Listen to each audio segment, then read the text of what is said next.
esicela bantoni siziphathe kakuhle esakhiwe siyamapolisa yasazi. Police came often and we had meetings with them. They tell us how we must do things. The police know this building. So just for clarification, the police told you what to do. Did they do anything to assist with the criminality in the building? Ngaba wona lama polisa ebeye anincede ukulwa nezizigila mkhuba kwesakhiwo. Ingalo yomthetho isebenza only if mayifumene ntoni lo muntu kuphela ingalo yomthetho. Ayikuncedi nganti kushiya unjalo kuphela ingalo yomthetho. Gqibela ngokuza kuphela kuyibamba meeting nawo ogqiba inyamalala. Iyawuza ngemini yesiganeko makuthiwa kulele umuntu phansi kuphela. The law officials only work when they know someone. They go to that person. But now, if they don't really know the person to arrest, so they wait until someone is killed and then they come that day. So you said that the law enforcement or the police would have meetings with you. What was discussed in these meetings? Uthe benbanenhlanganiso intoni ebenishukuxa kwezinhlanganiso. Inhlanganiso zethu kusicelela ngoba masiziphathe kakuhle kuphela kungabikho ntoni isigebengu sigadane because kula vicinity sihlala kuyo kukweza zitrato sihlala kuzo kukhona icrime needs kwizitrato sihlala kuzo so esicelela bantoni siziphathe kakuhle apha ebuilding nje masibanisi kangaka. What we were discussing is that they were telling us that we must behave, we must have good way of dealing with each other because there is crime around the building. That's all they were saying. So the police were aware that there was crime around the building. Were they aware that there was crime in the building? Bebeyazi ba ikhona lukhona ugonyamelo ngaphandle okanye imigulukudu ngaphandle. Bebeyazi bikhona lapha ngaphakathi amapolisa. Amapolisa ayazi mhlophe lonto okwekade ecaca ehlungwini. Ayazi mhlophe ba ugunyamelo likhona ngapha kosakhiwo na kusakhiweni. They know exactly that there is crime outside and inside. So for clarity, could you please just describe the crime inside the building that the police were aware of? Ungasicacisela ba luhlobo lunjani lo lwaphulo mthetho beluqhubeka phakathi esakhiwo. Ohlobo umzekelo omncinci umntana wami theni mthuma evinglini wathathelwa ifone khona phakathi kwibuilding. Uthi ukuthi abo bantu abazaphula mthetho. Just for example, I send my child to the shop one day and then they rob the phone.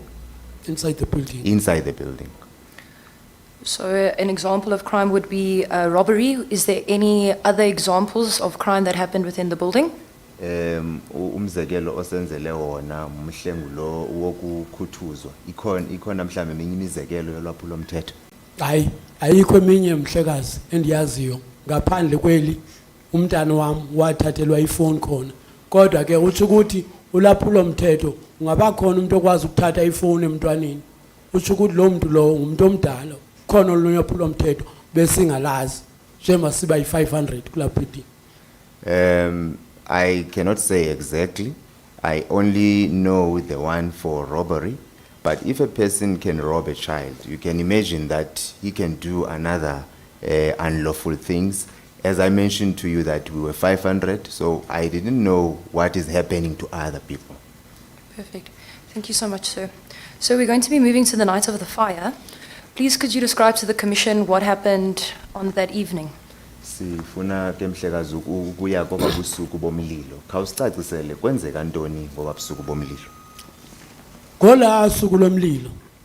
Inabaza kulapha kwizithuba sabo 12. Manje siva ngabantu kuba zanilele ndim endlini ngumntana wami ona 2 years ngoku. It was around about 12 midnight. I'm not sure because I was sleeping and I was with my child 2 years old. 2 years old and then my girlfriend and then my stepdaughter, the one she passed away. So lithe ngelo xesha lo mna ndivuswe igirlfriend yami uyathi kuyatsha. My girlfriend wake me up and said there's a fire. uvusa kwami yona yavusa abantwana khona ye yathi kum Yandisa sithe mazophuma eminyango sabona umsisi egcwele kakhulu ngeze sikwazi ukulenza ixesha sithathe izitepos wathi girlfriend yami Yandisa thatha umntana ngengubo from 4th floor ujump khona jump nomntana lona 2 years and then mina ngizolandela this other one on a 14 years. My girlfriend woke up the children, and then when we go out, we noticed that the smoke is huge. Now what happened, my girlfriend said, Yandisa, can you please take the child and wrap the child with a blanket and then jump from the 4th floor? Me, I will follow from the other side.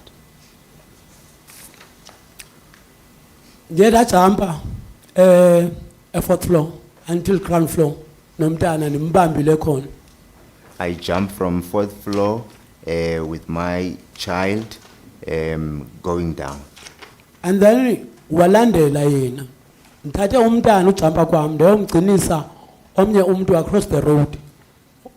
Walandela yena ndayothatha yena igirlfriend le yami engibusisiwe emhlibi. Ndayothatha igirlfriend yami khona kwemlibeni. Mandibuza uma umntana omnye lo intombazana stepdaughter samsipha uthi animazi na maybe mhlambi uphume ngomnyango yena uyikile ukujumpa. Sacima noba uzoba safe khona. What happened, I jumped first, and then I took the child to the safe place. And then after that, my girlfriend also jumped. And then now the problem was with the 14-year-old stepdaughter. She couldn't jump, maybe she was afraid. And then she decided maybe she will take the stairs. Now we were waiting to see if she will come out. By the time sesifika khona safika se masimjonga khona sechonile umntana seyiswelekini. But we only got her already have passed away.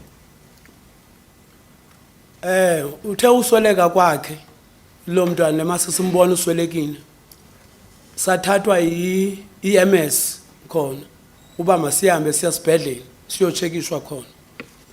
After that, our child was dead. So now EMS took us to the hospital so that we can go and checked. So basithumela nabanye abantu abaninzi basithumela Helen Joseph. Helen Joseph bathi Helen Joseph abazukwazi usisiza sinomntana because umntana only if basithumele phe coronation. Kulapha coronation safakwa khona kwi x-ray kwacaba nophukile khona apha eqatheni. Umfazi ulento igirlfriend le yami ithathe 2 days yonke icollapsile zayiphuma igazi ngendlebe ngomlomo ngempumlo thathe 2 days izikwazi ukurecover esibhedlela ecoronation.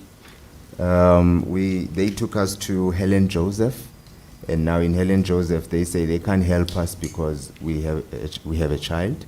So what happened, they take us to coronation, and then that's when I was checked because my ankle was broken, and also my girlfriend was bleeding even from the ears, and she stayed there for about 2 days. 2 days. She stayed there for about 2 days. Unconscious. Unconscious. Thank you. Thank you. So, do you have any recollection of what happened when you left the building before the ambulance took you to Helen Joseph? Do we have any? Recollection. Or let me rephrase that. What happened before the emergency services took you to Helen Joseph? More specifically with putting the fire out. Bebenze ntoni mhlawumbe bakhona abantu abaye bafika bakwaHulumende okanye abancedo lokuqala bezonceda ukuze kucinywe lo mlilo khona into oyikhumbulayo ingaphambi uhambe ke wena uye esibhedlela.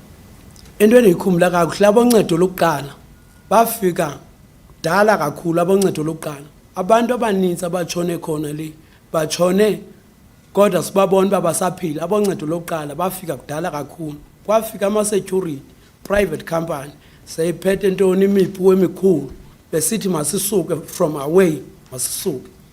The emergency services, they didn't came right away.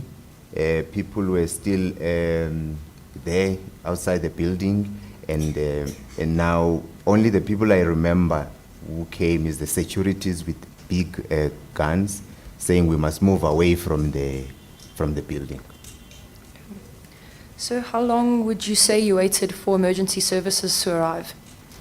Mhlambi nalindi ixesha engakanani ukuze kufike abo ncedo olungxamisekileyo. Mandikhumula kakuhle noba umqondo wami zengasebenzi kakuhle. Inoba mhlambi ilindile before siye esibhedlela nale girlfriend yami nomntana luna 2 years. Inoba siyilinde into lapha koma 30 minutes sezimile ke ezizoncedo lokuqala izi-fire brigade sezifikile.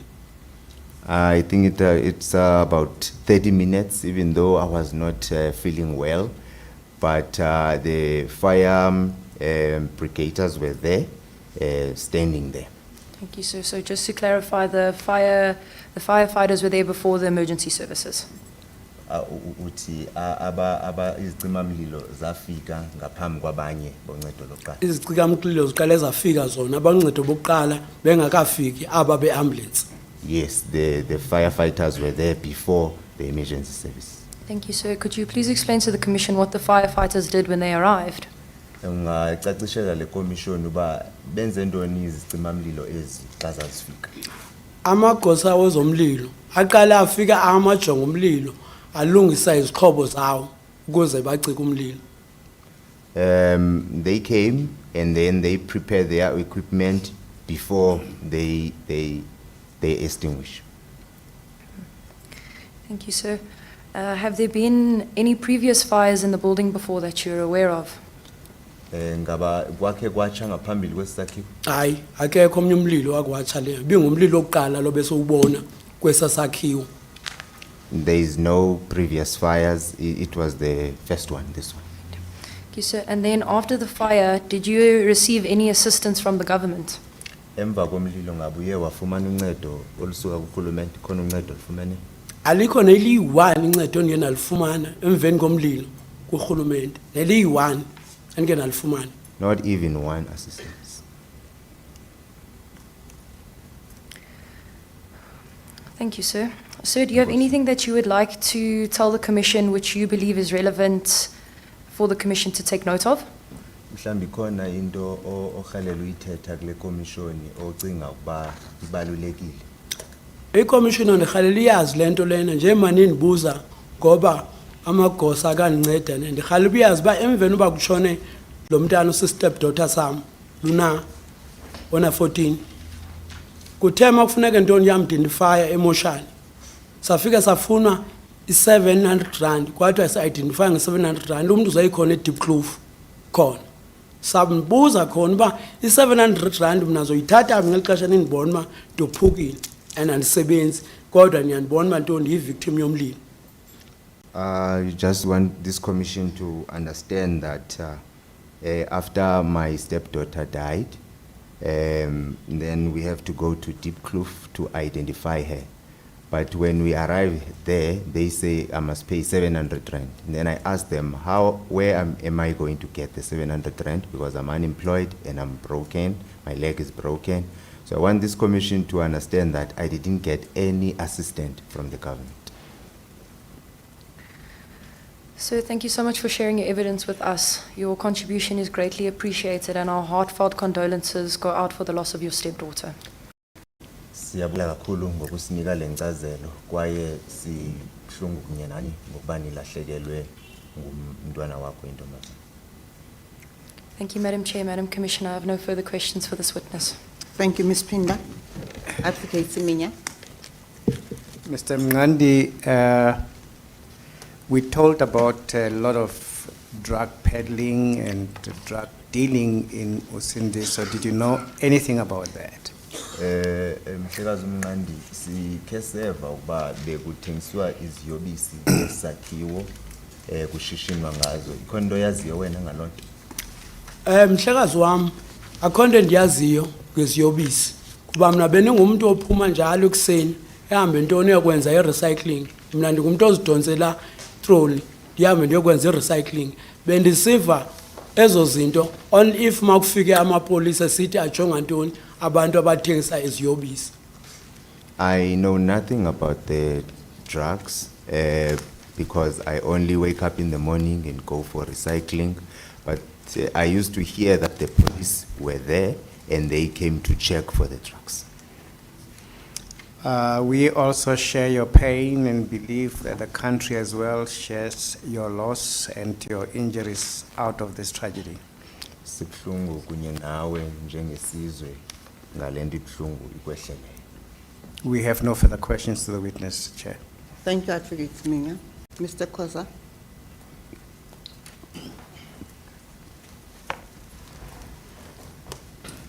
Good morning, and thank you, Madam Chair. I've got a few questions, Mr. Mnandi. Mngandi, sorry. Mnibuzo mbalwa mhlekazi uMnqandi.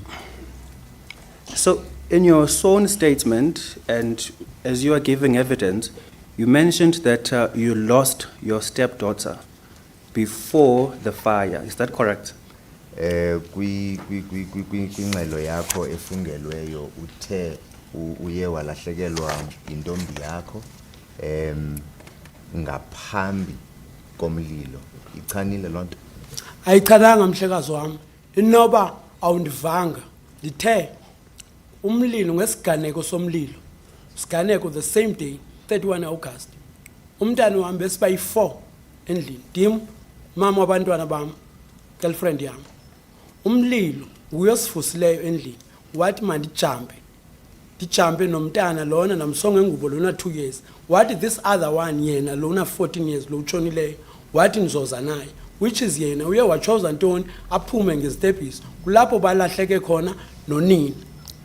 Umntana lona utshone ntoni khona same day, same flat. I think you misunderstood me because what I say is that it was the 31 August and then the fire started. We wake up and then my girlfriend said I must jump with the little child, but the one who died used another way. So the fire was already there that time. Okay, so let me just read here paragraph 7. It says, I did not buy a room because it was decided by the community that a family unit will stay in one room and single men will share the room with each other. I lived on the 4th floor with my stepdaughter, who had passed away before the fire, my girlfriend and my two-year-old son. So if you could just clarify that part, because this seems to give an indication that your stepdaughter passed before the fire occurred. Njengoba efunda phaya bathi njengoba uhlala nabo stepdaughter sakho siye sasweleka ngaphambi komlilo. So mhlambi ingxaki iphi kule nto ibhalwe phaya?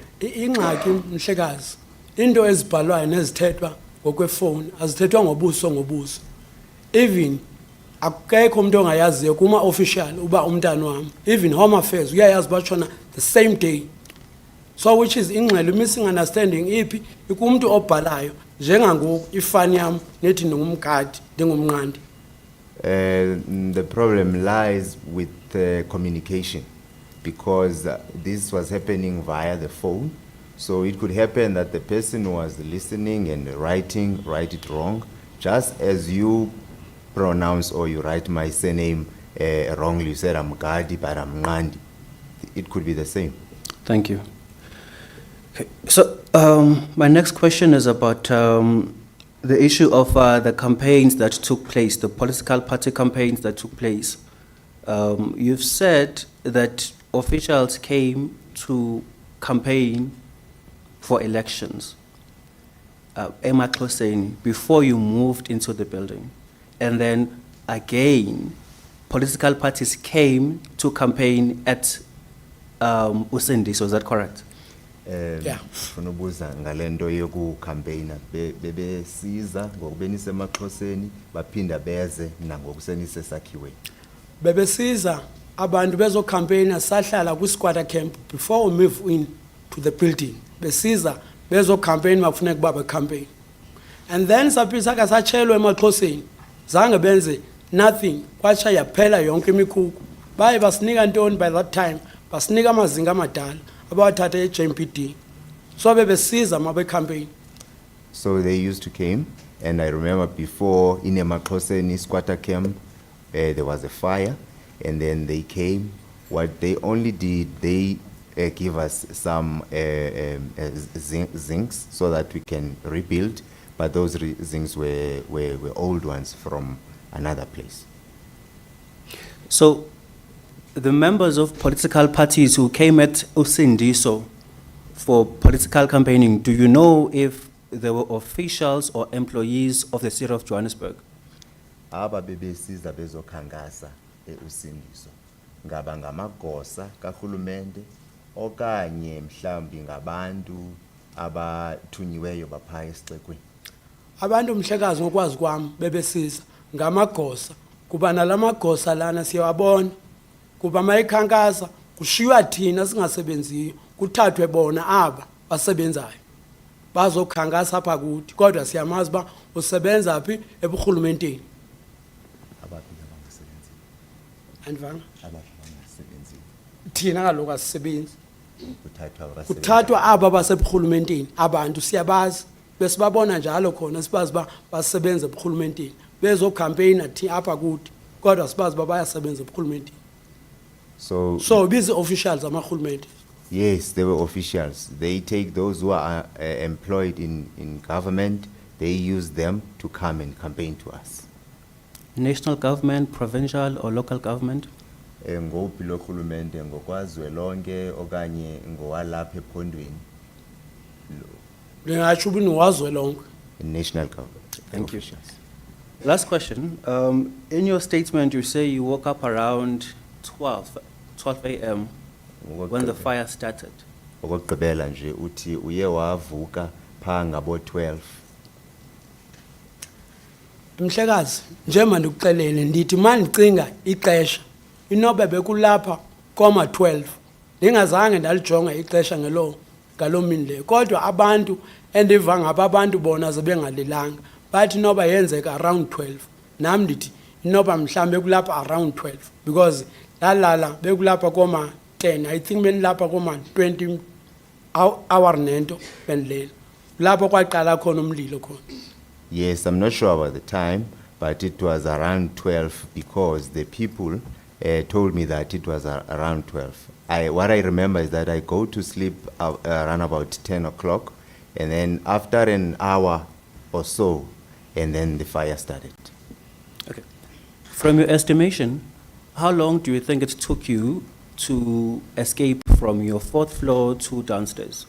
Xa uqikelela inoba kukuthathe ixesha elingakanani ukuba ubaleke usuka apha e4th floor ukuze uye ezantsi uyokutsibela ezantsi. Mhlawumbe yaba lixesha elingakanani? Mhlekazi masilungise enye into ukubaleka uphuma ezitepsini umna ndajumpa from 4th floor so ndithathe ixesha uba ndidecide uba kwenzeka ntoni uba ingqondo ngelo xesha libingekho uba mandizotsha ntoni nabantwana bami endlini ne-girlfriend yam.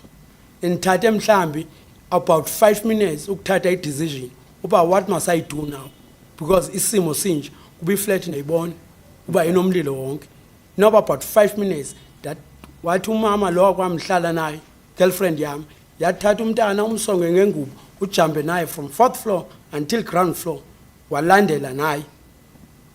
Yes, I must explain this between running and jumping. I didn't actually run because the flat was filled with fire. So what happened, I took time to decide to jump. That can take about maybe 5 minutes. Okay. So you woke up at around 12 a.m., you see that there's fire burning, and then you jump. And then you say it's paragraph 12. Once you jumped, and when you got downstairs, you saw that already there was a fire brigade putting out the fire. That is correct? Uthi waye wavuka ngabo 12 watsiba, and then xa utsibile uthe kwi-statement sakho ibiseyikhona inqwelo yezicimamlilo ichanile loo nto. Inqwelo yezicimamlilo mhlekazi endayibonayo zayimele maybe mhlamba about manicinga 20 meters away ndingayazi noba ize khona ii-lights zayo zile ngaphaya endayibonayo so mandijampa so ithe ugqiba kwam ujampa khona kulapho inqwelo ziye zasondela khona emlilweni nabo abantu sebebaninzi inqwelo zayi-1 ezinye zifike emveni kwathiwa inqwelo khona masibuze uba ziphi ezinye iinqwelo kwathiwa inqwelo azikho inqwelo enye ziyothunyelwa eHillbrow station fire brigade. When I jump, there was a firefighter or the fire brigade, a truck, far about 20 meters. And then after I jumped, and then after some time, they came, other trucks, because they say they are being delayed in Hillbrow. Okay, perhaps just to read this paragraph, it says, once we were all out of the building, I noticed the fire brigade at the building putting out the fire. So again, will this also not be correct? Uthe pha xa uthetha emva koba nditsibile ndabona inqwelo yezicimamlilo icima umlilo esakhiwo mhlambi iphinde yaba yenye yezinto zingachananga. Mhlawumbe mhlekazi oku kuba ngenye ixesha mhlekazi iyakwazi uba ntoni ngenye ixesha ezinye izinto ungazikhumbuli kakuhle kodwa into endiqiniseke ngayo ile ndiyithethayo uba i-fire brigade ndayibona iyi-1 away from zayingacimi by that time to jump. Maybe there's a mistake, but the time I jumped, it was not putting the water in the building. It was just standing, and it was standing far away. Thank you. Do you know of a Mr. Setokwakhe Zungu, by any chance? Uyamazi umhlekazi uSothukwakhe Zulu. Zungu. Setokwakhe Zungu. Or Setokwakhe Zungu. Uyamazi? Andimazi. Okay. I don't know him. So this is my last question to you. So we had Mr. Zungu come here and testify, and in his evidence he confirmed that there were officials from the city of Johannesburg that attended at the building and informed the residents that the building is a hijacked building and will be closed. Are you aware of that conversation at all? Umhlekazi lo sithetha ngaye uMr Zungu ebezile apha kule commission ezongqi uye watsho ukuba kukho amagosa awakhe ezothi esakhiwo sisakhiwo esingekho mthethweni lento funeka ilungiswe uyayikhumbula lonto isenzeka Andiyikhumbuli uba ke kwafika amagosa esithi sisakhiwo ngesomthethweni esiya since naqala ukuhlala kwesasakhiwo esiya zange kwavalwa khona le akho magosa ake afika athi sasakhiwo asikho semthethweni. I don't remember any official saying that building is illegal. Thank you. No further questions. Thank you, Mr. Khoza. Mr. Stole.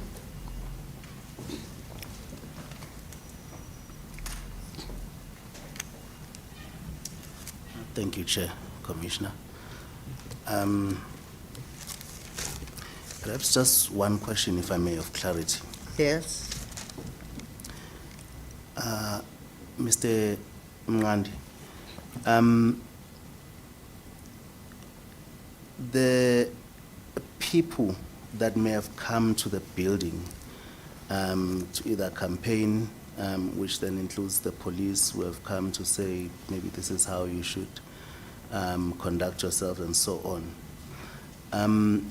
The city officials that you may be referring to, but which you just clarified that they had not come to say that you are not allowed to live in the building or the building is hijacked.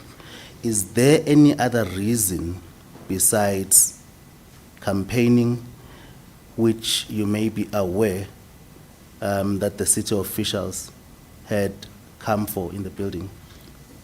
Ukuthetha njengalomba wokuza kwamagosa esixeko naba bakhankasayo bezokhankasa ingaba mhlambi ikhonto ikhumbulayo esinye isihlandlo ngoba engazange ukhankasa apho bakhe beza bezonichazela uba esi sakhiwo nisindlovile Asikho sinye isihlandlo mina into endiyaziyo bebethumela amagosa abesebenza eburhulumenteni isithi yona uqobo ifika isifakele ntoni ibhili khona yamanzi khona ama millions esingawaziyo.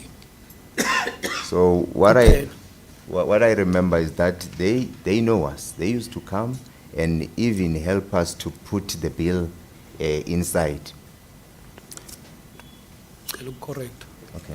Bebefika khona bafike baxhome ntoni amaphepha khona labhalwe kuthiwa eflatini sikolota ibill ethile from seat yamanzi We got about millions. about millions ibill yakhona yamanzi, which is that bill sifakwa kuyo ibill yahulumente yena awayishiya ngolo hlobo, because like ngeze sikolota ama millions from starting singanamanzi sisebenza ntoni amanzi we-fire extinguisher. What I remember is that they used to come and put the bill in the building saying that we own water. It's about millions. It's about the millions. It's about millions of rands that we owe municipality. And we don't know how that happened because from the time we came there, it means it's the person who was using the building before who owns, but who owes, not us. Because besinganamanzi thina Because we esisebenzisa had no water, we were not using water, we were using the water from the fire extinguisher pumps. One of the residents testified to the effect that they once approached the city of Johannesburg, which includes JPC, which I understand to be running all city-owned buildings, alerting them of the fact that Usindiso Ministries has left the building and they are requesting assistance since this is a city-owned building. Do you know anything about that? Omnye wabahlali benu phaya Usindiso ebekhe weza apha kule commission wasichazela uba oko Usindiso Ministries yamkayo phaya nikhe nahamba nayo cela uba isixeko amagosa esixeko angenelele ukuninceda kuba yemka Usindiso building. Uyayikhumbula loo nto, uyayazi loo nto? lo mhla lowo mhlekazi wami ebechane ucwede ndiyayikhumbula loo nto beyile abahlali, kodwa ke mna zange sematorhweni la wami ndithi ndiyarecycla ebechane ucwede lo mntu. Yes, I remember correctly. The other residents went to the city officials, but me, I was not present because I went for recycling.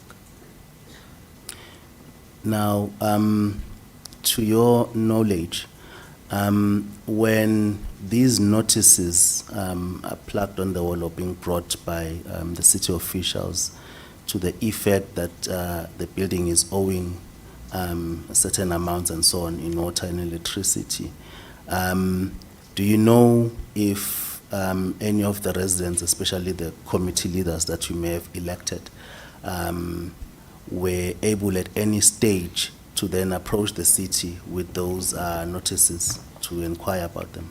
Ekubeni ubusithi baye beze baxhome izinto ezithi niyatyala amanzi, ngaba ke ngomhlambi ikomiti enikhethileyo ibikhe iye ke ngoku iyobuza ngezi ngale mali niyityalayo. Akekho mhlekazi wami umuntu oke wayobuza khona le kuba lamaphepha besiwathatha ngoba mhlambi into engekhoyo asinothi singene kule ndawo sifike nganamanzi sifikwe impompo ezi sizokolota imali engaka, so besilinde thina abantu bona beJohannesburg water lebesolo bexhoma amaphepha sibabonisa sibabuza ba lamanzi siwakolotayo aphi na kuphela into zasiyilinde kubo. No one ever went to the city officials to inquire about the money that we're owing, because we feel that there's no such. We don't owe any money because we don't use any water.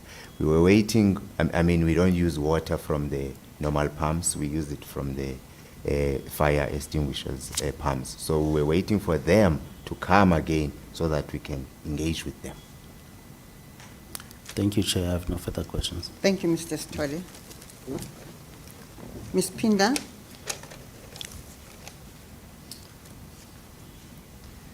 Thank you, Madam Chair. We would just like to clarify one aspect that seems to be in confusion at paragraph 12 of the affidavit. Yes. It says, once we were all out of the building, I noticed the fire brigade at the building putting out the fire. So Just for clarification of this point, did the firefighters only start putting out the fire once everybody was outside of the building? Phaya kubhalwe uba xa niphuma niye nabona izicimamlilo zicima.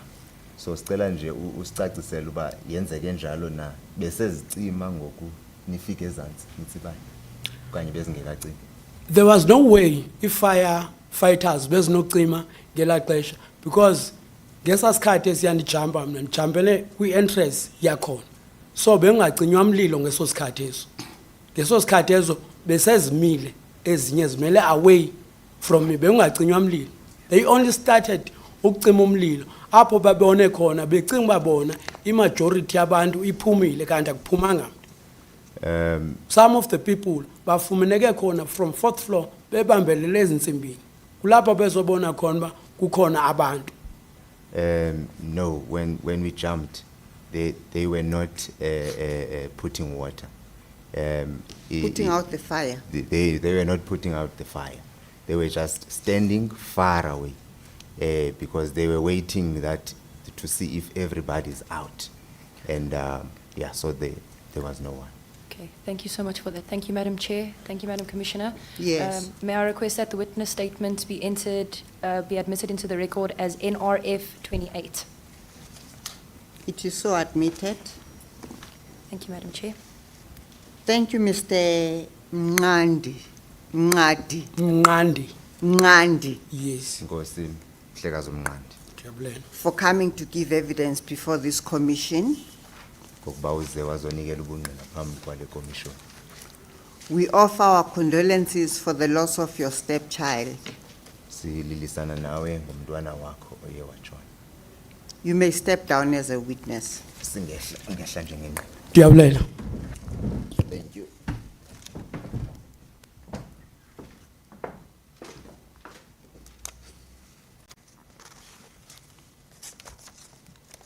Ms. Pinda?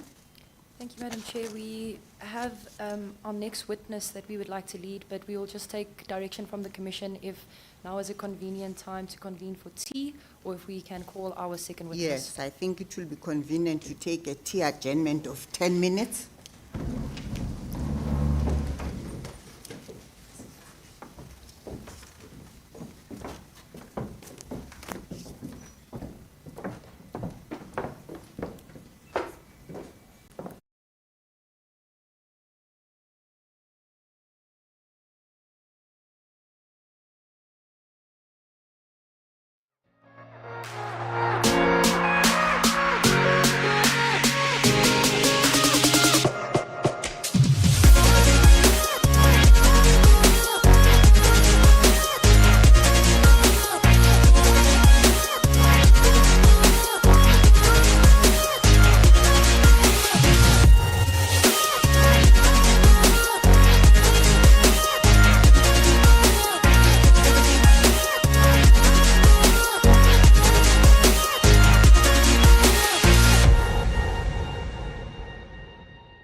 Chewa.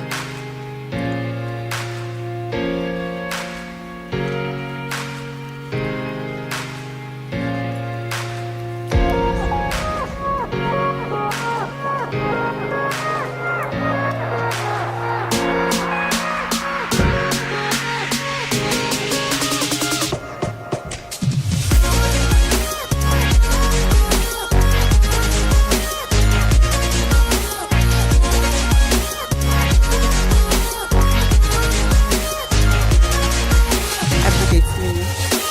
Good morning, Mr. Ngulube.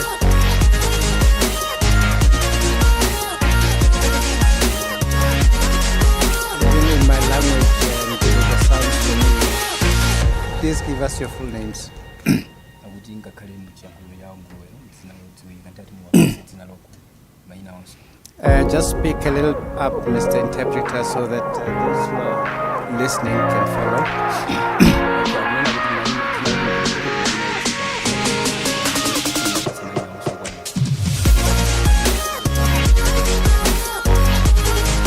My name is Mike. You have no objection in taking that.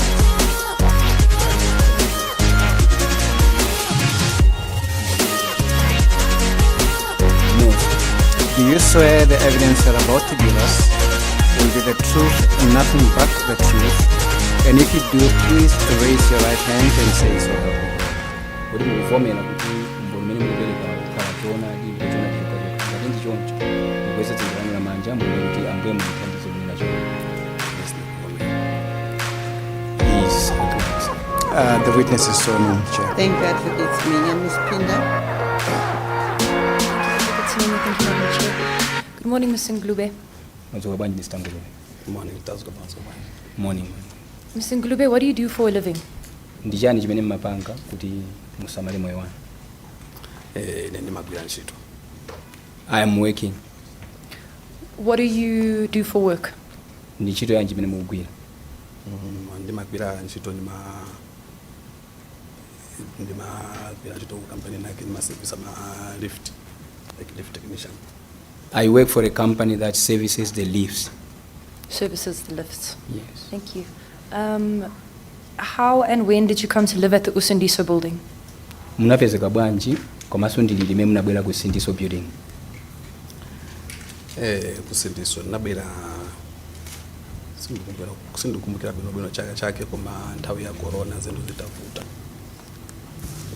Okay, I can't remember exactly when, but it was around the year when there was COVID.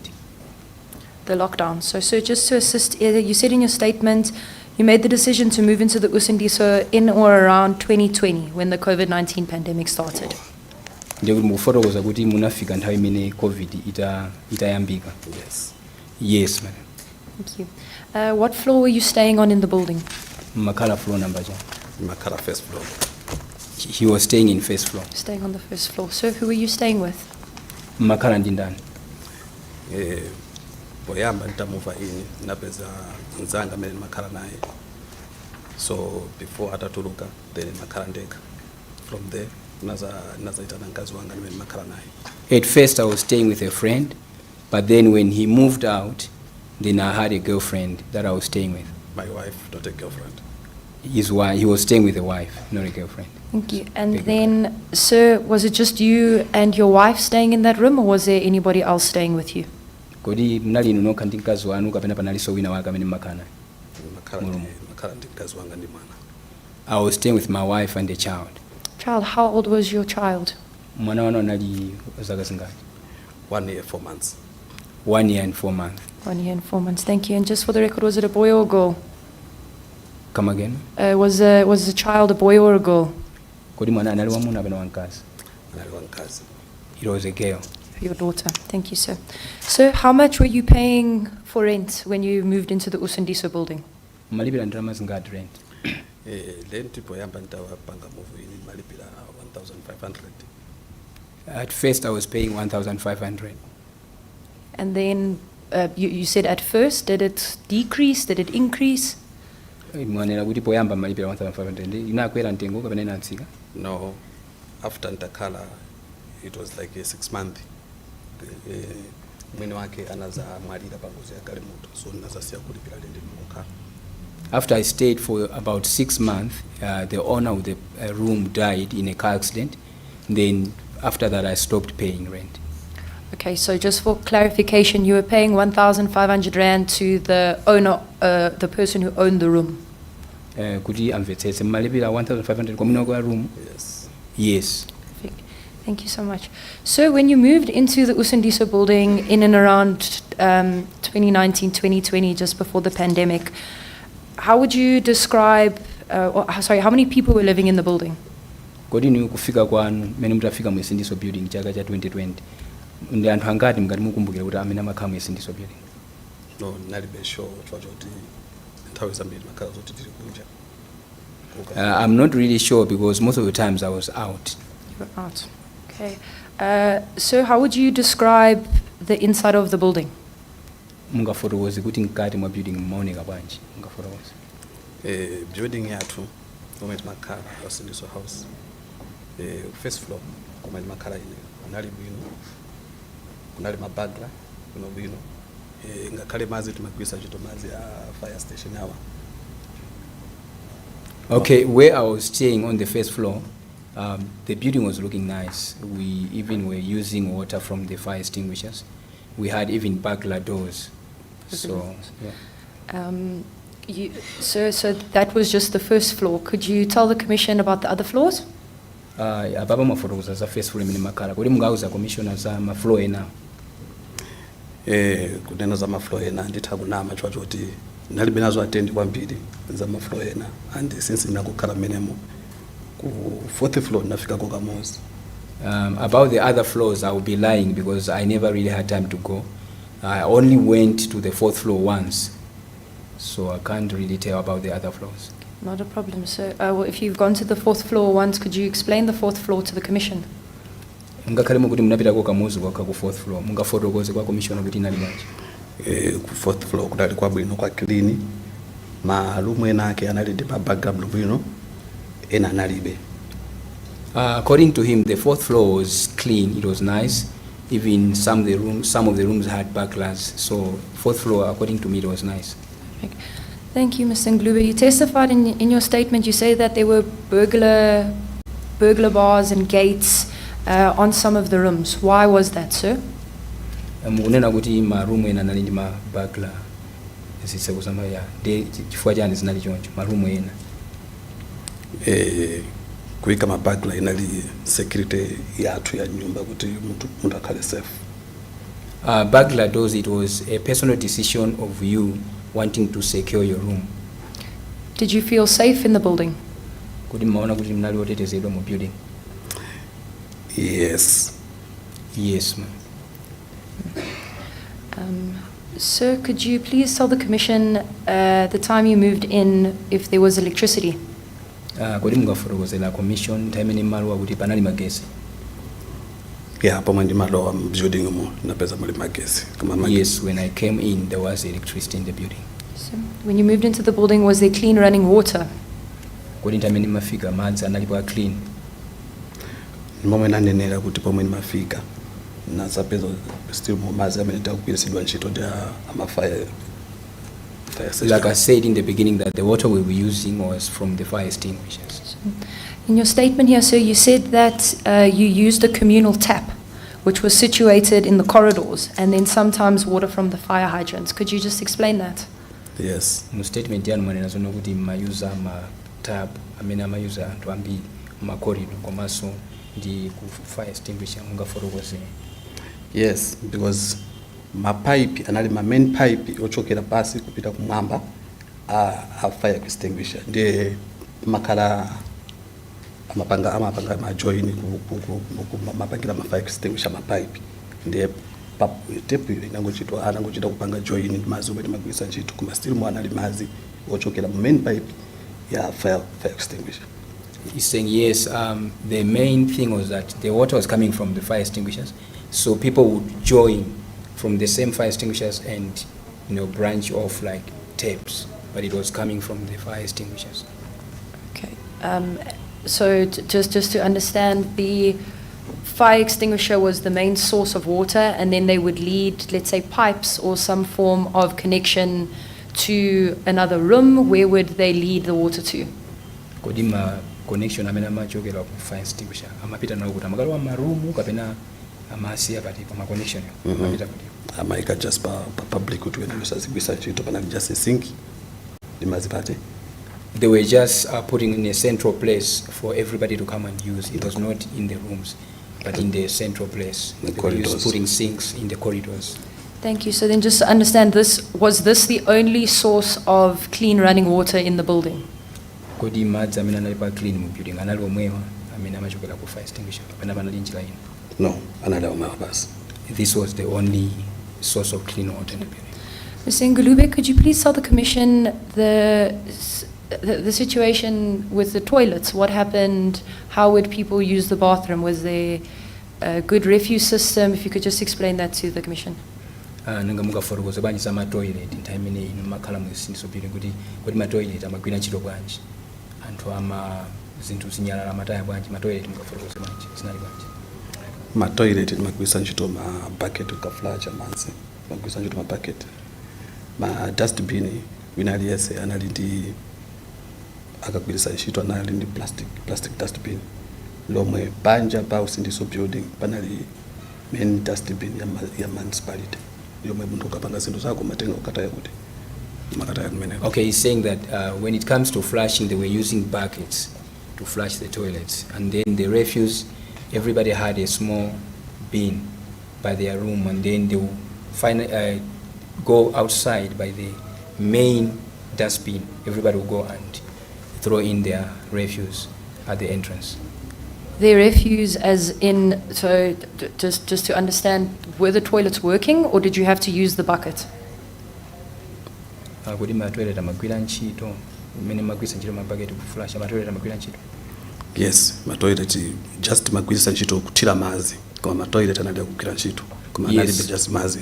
The toilets were working, just that they were using the bucket to pour in water. To pour in. Perfect. Thank you so much, sir. Thank you for clarifying. Sir, could you please explain to the Commission the cleanliness of the building? Mukafotokozera commission kuti kodi building inali ya clean water. Building nganene kuti momwe imaonekera sinali ya clean oti clean yayi koma ife ku first floor chikati mazipangira doka kuti ikhale clean. Okay, the building was not that clean, but the people on the first floor, they were initiating it themselves to make sure that their floor is clean. So we heard another statement earlier that there was residents who were putting R2 together in order to clean. Is that the same situation that you're referring to, or are you referring to something else? Poyambira tinamva wina wakamapereka lombonero kuti anthu amapereka ma R2 kuti asamale malo awo. Kodi inunso zimenezo zimene mutanthauza? Yes, nganene kuti choncho koma poyamba chomwe chimachitika njuti anthu ife okhala mu first floor chomwe chimachitika njuti azimayi ngomwe amakilina. Okay. Yeah, so after nthawi tinasapeza munthu okuti ife amatithandizira kukilina mu Okay. first floor. According to them on the first floor, there were women who were doing the cleaning, and then later on they found somebody who was cleaning for them. Okay. But this is just with regards to the first floor. You're not sure about the other floors. Kuti izi zimangochitika pa first floor kapena kwina kusosumukudzo kuti zimayenda pa. Zinthu zimachitika ku first floor. This was happening only on the first floor. Thank you so much. Thank you, Mr. Ngulube. You explained the conditions of the building when you moved in. Could you please explain to the Commission the conditions of the of the building before the fire? Has anything changed? Mungafotokoze usanapangike moto kuti building inali bwanji. Pana china chilichonse chimene chinasintha. Poyamba pomwe nimabwera mmenemo panali kusintha ndithu kusiyana ndi pamayambiriro. Poyamba ndithu kumeza kuti anthu amakhala bwinobwino koma kumbali ya ineyo ndikuona ngati anthu amene amapangisa rent ndi amene kwambiri anaonongesa zinthu. Okay, he's saying that as compared to the time he came in, Later on, things changed. Things began to change. So he's saying that it was the people who were subletting the rooms who were really like a problem. No problem.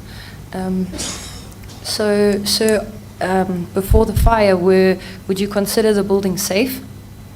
Kodi isanapangike ngozi ya moto, kodi building inali safe. Maona ngati kuti mnali achitete. Building sinali safe koma kwa ife ku first floor chifukwa kunali magate mabagla ndiye munthu sumalowa ulibe key. The building was not safe, but on the first floor it was safe because we had the burglars, so it was not easy for somebody to come in because we were locking. So why are you saying that the building wasn't safe? Ndifojani mbunena kuti building isinali yotetezeka. Ngati akunena kuti building, which means ndiyose building. Like you're saying the building, you're talking about the whole building. You're talking about the whole building. Specifically with regards to the safety inside the building, that you have to have burglar bars inside the building. Just explain. So, for clarification, this commission has heard that there were criminal activities, being drugs, killings. Could you just explain your events of that or your understanding in safety in that regard? Okay, akuti panopa anthu ena afotokoza zono kuti mu building machitika zipolowe ngati ma drugs, zipolowe zosiyana-siyana. Ndi akuti inuyo mukafotokoze bwanji kumbali imeneyo zimene zimachitika mu building. Ineyo kumbali yanga ndikanene kuti poti simakonda kukhala kwambiri kuyenda kuma floor kwina koma ku floor kwathu ku first floor zimene zokunalibe. According to me, because I didn't really interact with the other floors, but in our own floor, we didn't really have such. Perfect. So, were you, or do you know of anybody that was approached by the city of Johannesburg to address any of the issues regarding toilets, the water, the safety? Did anybody come and speak to you from the city of Johannesburg? No. No, there was no one. So there was nobody who spoke to you? No, no, there was no one. Thank you. So we're going to move to the night of the fire. Could you please explain to the Commission your recollection of events that happened on the 31st of August, 2023? Tabwera tsopano kungozi ya moto. Kodi niwe mukafotokozera commission mene niwe mukukumbukira zinthu zimene zinachitika pa 31st August tsiku la moto chimene mukafotokoze kwa commission? Chomwe ndikuziva chokuti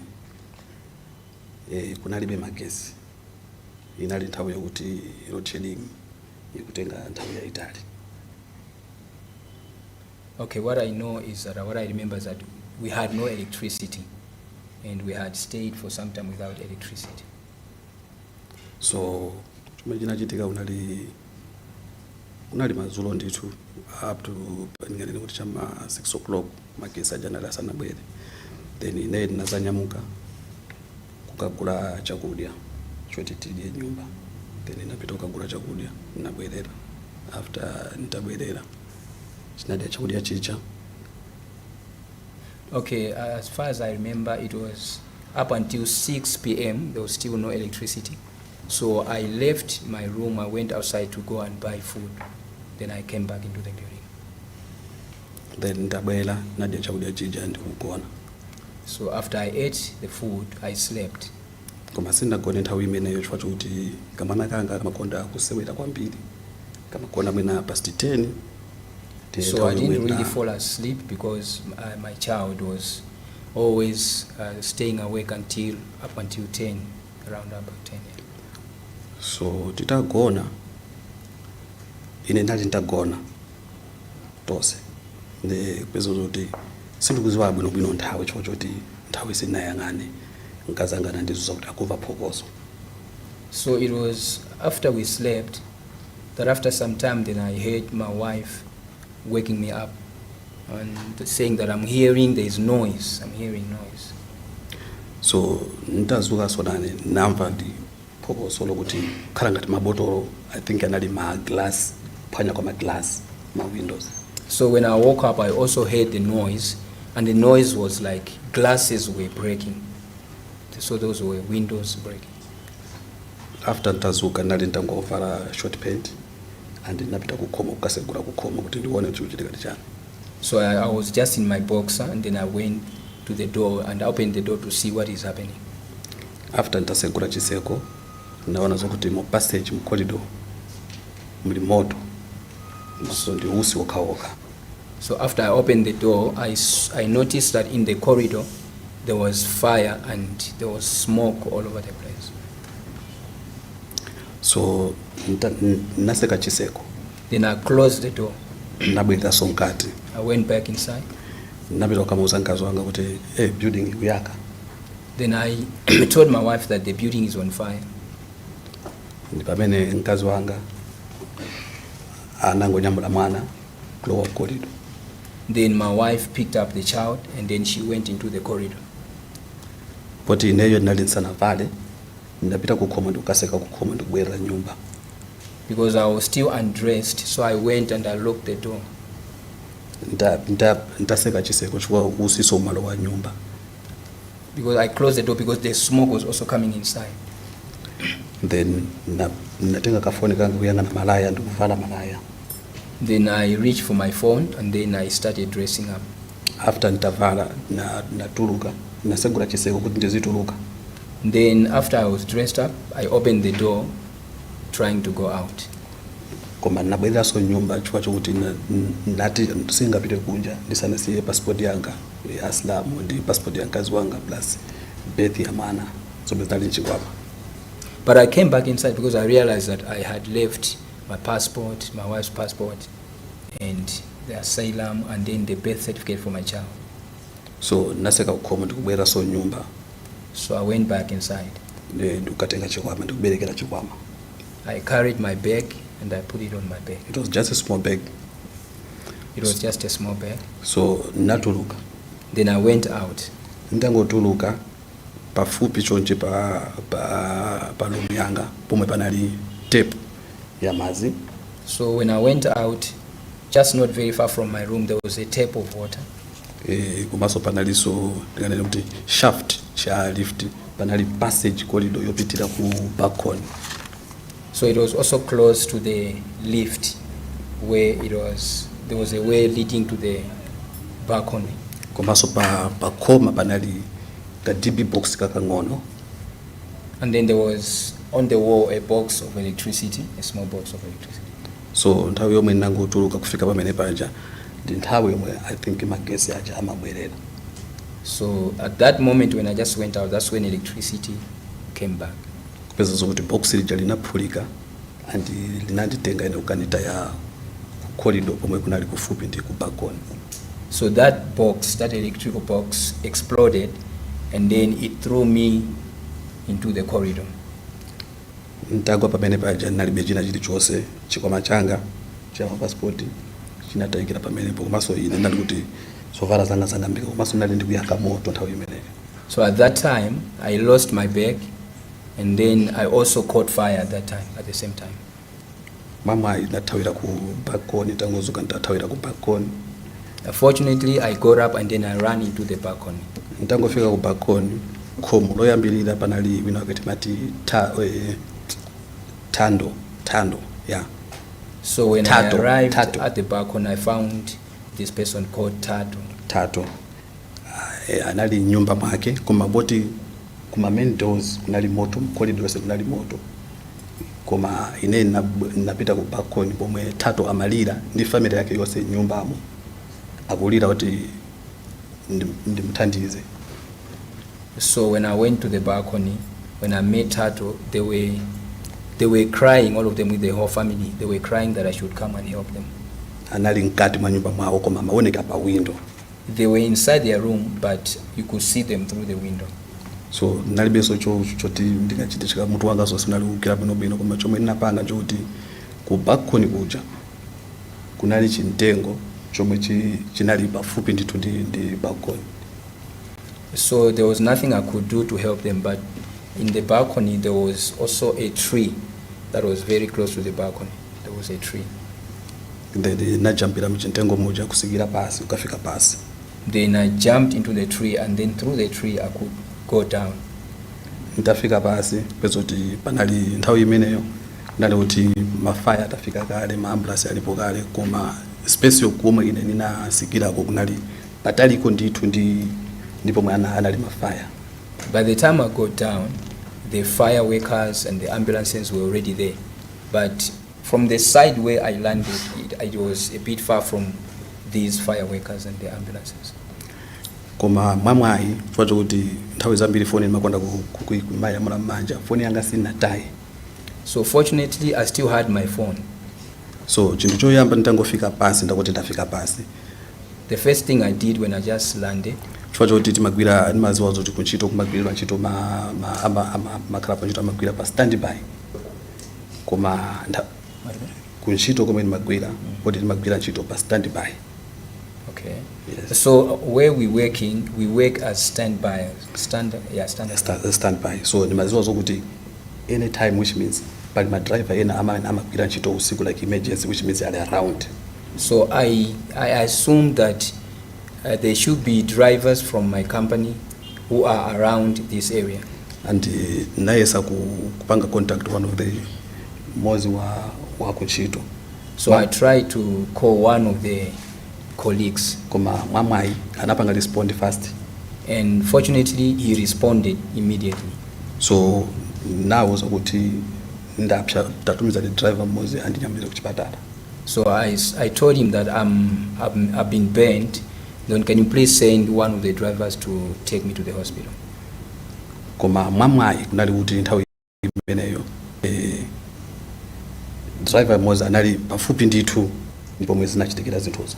So fortunately, one of the drivers were very close to the building. Ndipo anabwera mwachangu. And he came, he rushed.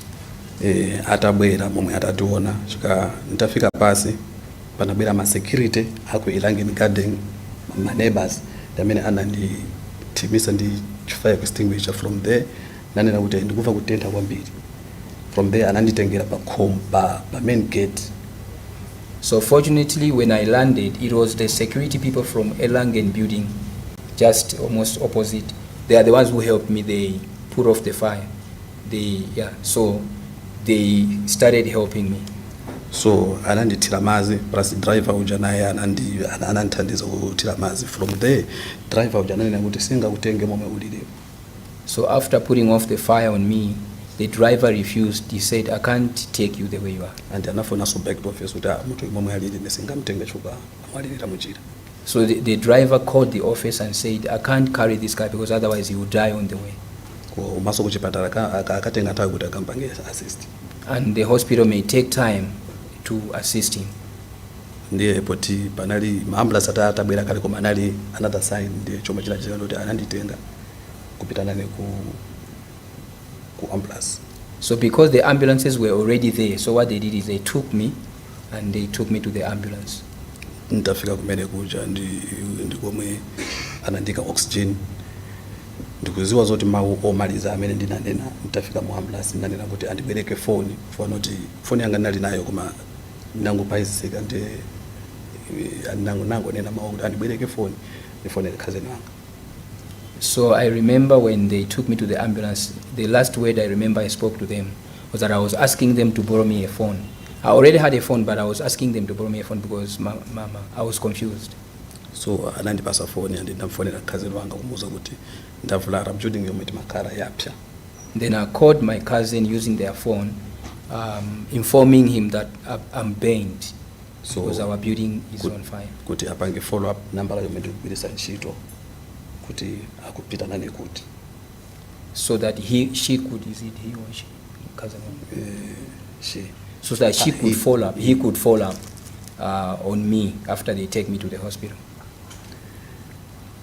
Nthawi yomwe I think amene wanali maumaliza. Those were my last words that I spoke. From the sindikuzozo kuchipatala ndafika bwanji kuti ndazizimuka nthawi yanji sindikuziwa. After that, I don't even remember how I got to the hospital, what time I became conscious, I don't even remember. So after chukwa nali ku ICU kuchipatala komwe anapita nane ku Baragwani. because I was in the ICU. The hospital was Baragwan. So after ndakhalako ndithu kupeza kuti I think chifukwa nthawi imeneyo akuti sindikuziwa koma akuti nali chikomokereni koma chinthu chomwe chimaonesa kuti ineyo munthu ndili moyo mikozo imatuluka yotentha. Okay, because when I got there, I had fainted. I was unconscious, and then the only thing that they could identify that I'm still alive is that there was pee that was just coming out on his pee was just coming out. So anazaitana mkulu wanga. So they called my brother. After I think 3 to 4 days, I don't know. I can't really remember, but it was about 3 or 4 days. Then they called my brother. So ata bwera chocho tinali ku ICU anapempha kuti ayenera alowe andione momwe ndilili. So when my brother came, he asked them if he could come in and see me. Koma chifukwa chokuti sana ndigwire nali sindikupuma sana ndigwire amaona ngati munthu ndamwalira. But because they had not yet touched my body, they were thinking that maybe I have passed on. And anauza anthu akumuzi kuti munthu uja I think wamwalira chifukwa sakupuma yayi. And then they called my family. They said, this man looks like he's dead because he's not breathing. So ndithu kumuzi analira kupanga zoti munthu wamwalira. And at home they began to mourn as if I was dead. So after I think tumasiku mpomwe upeza zoti ndinazayamba kupuma ndithu. So after some days, that's when I began to breathe again. So after nditamba kupuma ndithu anandithandiza bwino amanena zoti munthu akhala bwino ndithu kumauza achibale aja. And then they started assisting me, and then they called my family again to say, no, the guy is still alive and he will be fine. We are helping him. So after nitabwerera bwino nitakhala ko bwino nitayamba kuyankhula. So after and now I became fine, and then I started also speaking. Mpomwe mafusa kuti family yanga iri kuti. Then I asked them, where is my family? Chifukwa choti ti condition yomwe ndinali ama saa siukana khala kutheka kuti andiuze kuti family yako ilipo koma family yako inamwalira koma mango ndiuza kuti family yako ilipo ndipo ili bwino bwino. Because in the condition I was, they couldn't tell me that I have lost my family. So they were just telling me that I still had my family. Mpaka nazakhala bwino kuti ndakhala ko bwino ndipomwe unazapedza zoti anazanditenga ma doctors. So after I was now fine, then the doctors came and they took me. Anazapita nane ku round table ndikundiuza kuti mpomwe amandiuza sopano kuti mkazi wako ndi mwana anamwalira. So the doctors took me to the boardroom, whatever. So that's where they disclosed that I've lost my family, my wife and my child. So after zimenezo anandipempha kuti ndi anthu ati amene ufuna uyankhule nawo kapena. Then nazauza kuti okay momwe zilili ndifuna ndiyankhule ndi yako ntchito ndiauze komwe magwira ntchito chifukwa nanga sizinachitika ku nyumba.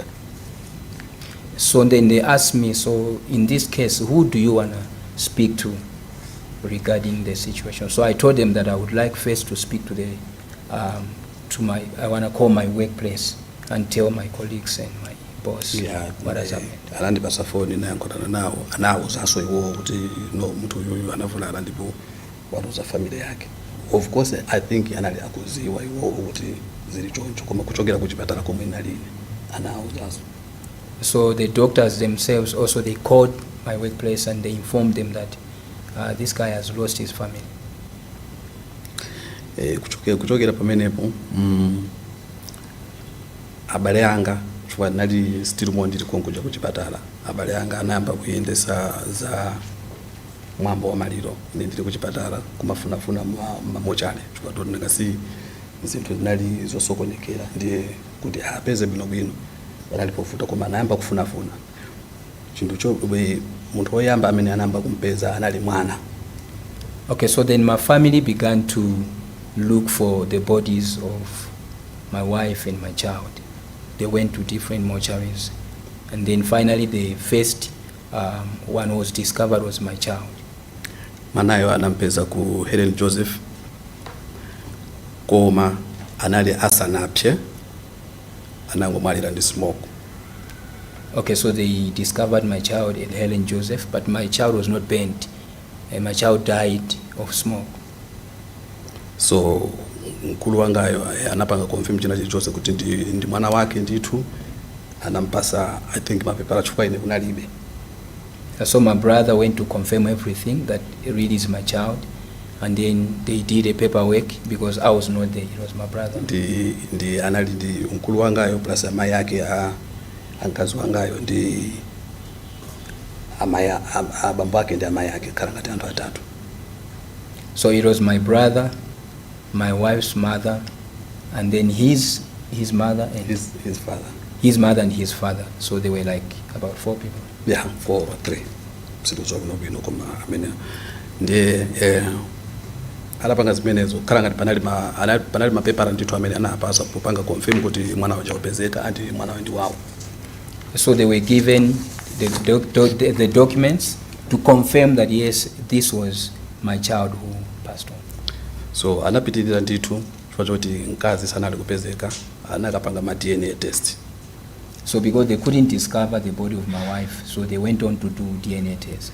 Koma kuchipatala kuja ananena kuti sitingakupaseni thupi la mwana kuti mkaike ku private mortuary mpaka nampezekaye mayi wake. So they refused to give us the body of my child. They were saying until we discover his mother's body. Atapanga ma DNA, atatenga DNA kwa mayi yake kunasapezeka zokuti mkazi uja anasapezeka ku Dickcliff mortuary. So after they did the DNA test, they finally discovered the body of my wife at Dickcliff mortuary. Analisanapye anafa ndi smoke. Likewise, she didn't die. She was not burned. She died of smoke. So atampeza kumene kuja anapanga china chilichonse kupita ku embassy kukatenga zimakalata. So after then they did everything. They even went to the embassy to arrange the documents. Kunasapezeka zokuti anapita kukamtenga. Then they went and collected the body. Kuti akupita nayo ku Diepsloot mortuary yomwe ikapange zamwambo kuti azipita kwathu.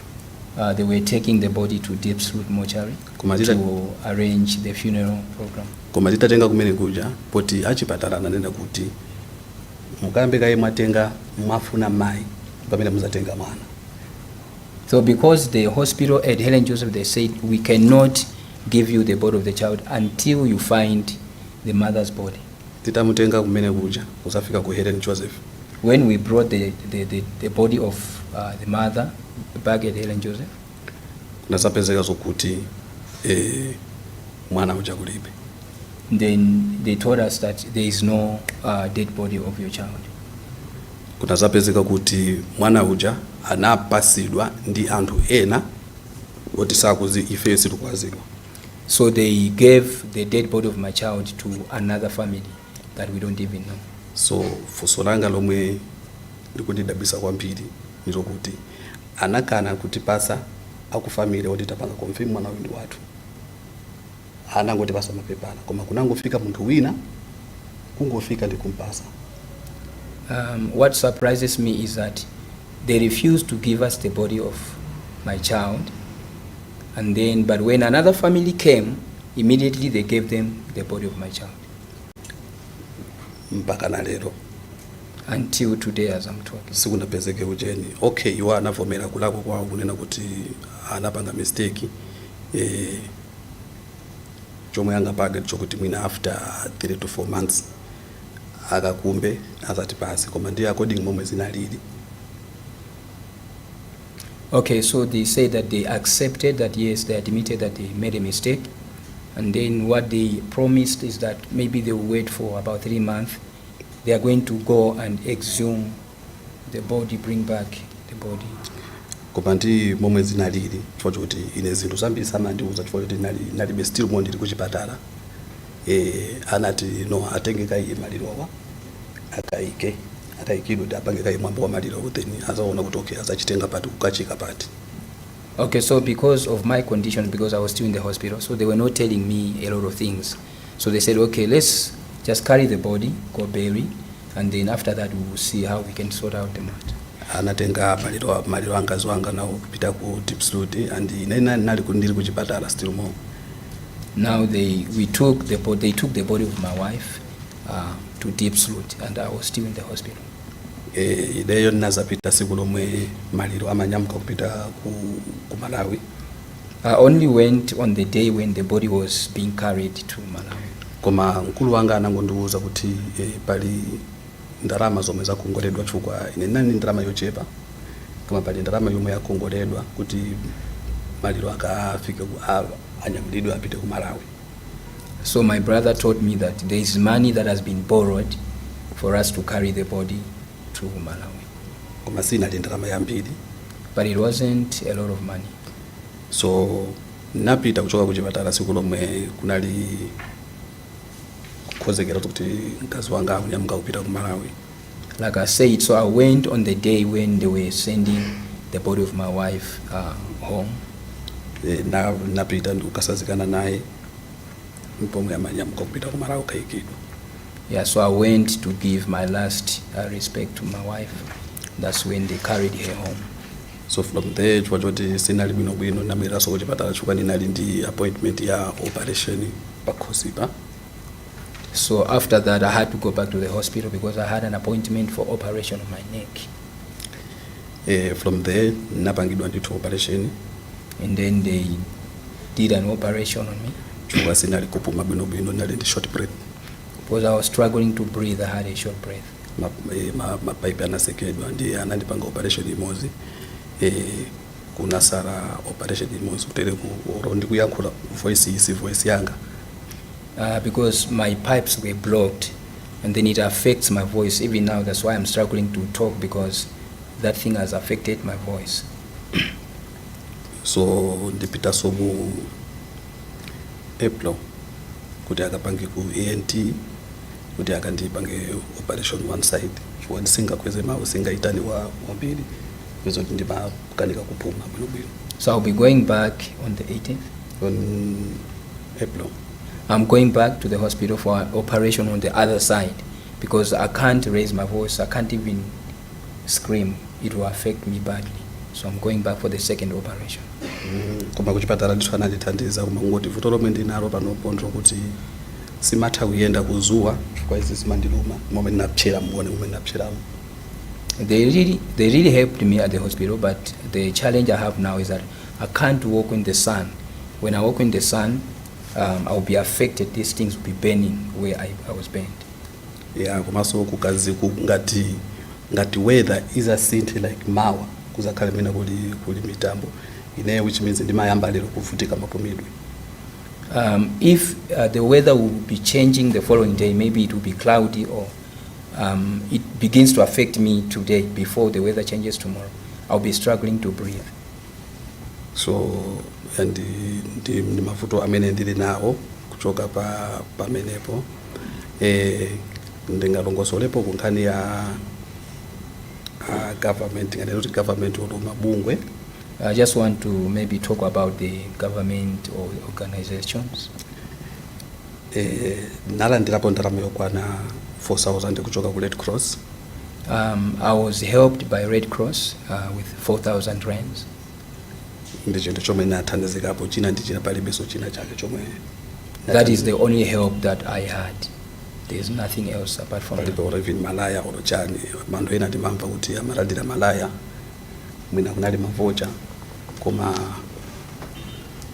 sindalandire nawo chifukwa chokuti supena pake so ifeso nali beso like IDs mapepa langa nali atapcha ndi zinthu zimene zimafuna za anthu amene ali ndi ma IDs. I've heard that some people have been receiving vouchers, others clothes, but now me, because all my documents were burnt in the fire. So when you go to some organization, they will ask you for your document. They will say, "Give us your ID." And I can't produce any document. Like ma voucher amene amatuluka ku SASSA. Like the vouchers from SASSA. Ama groceries. For groceries.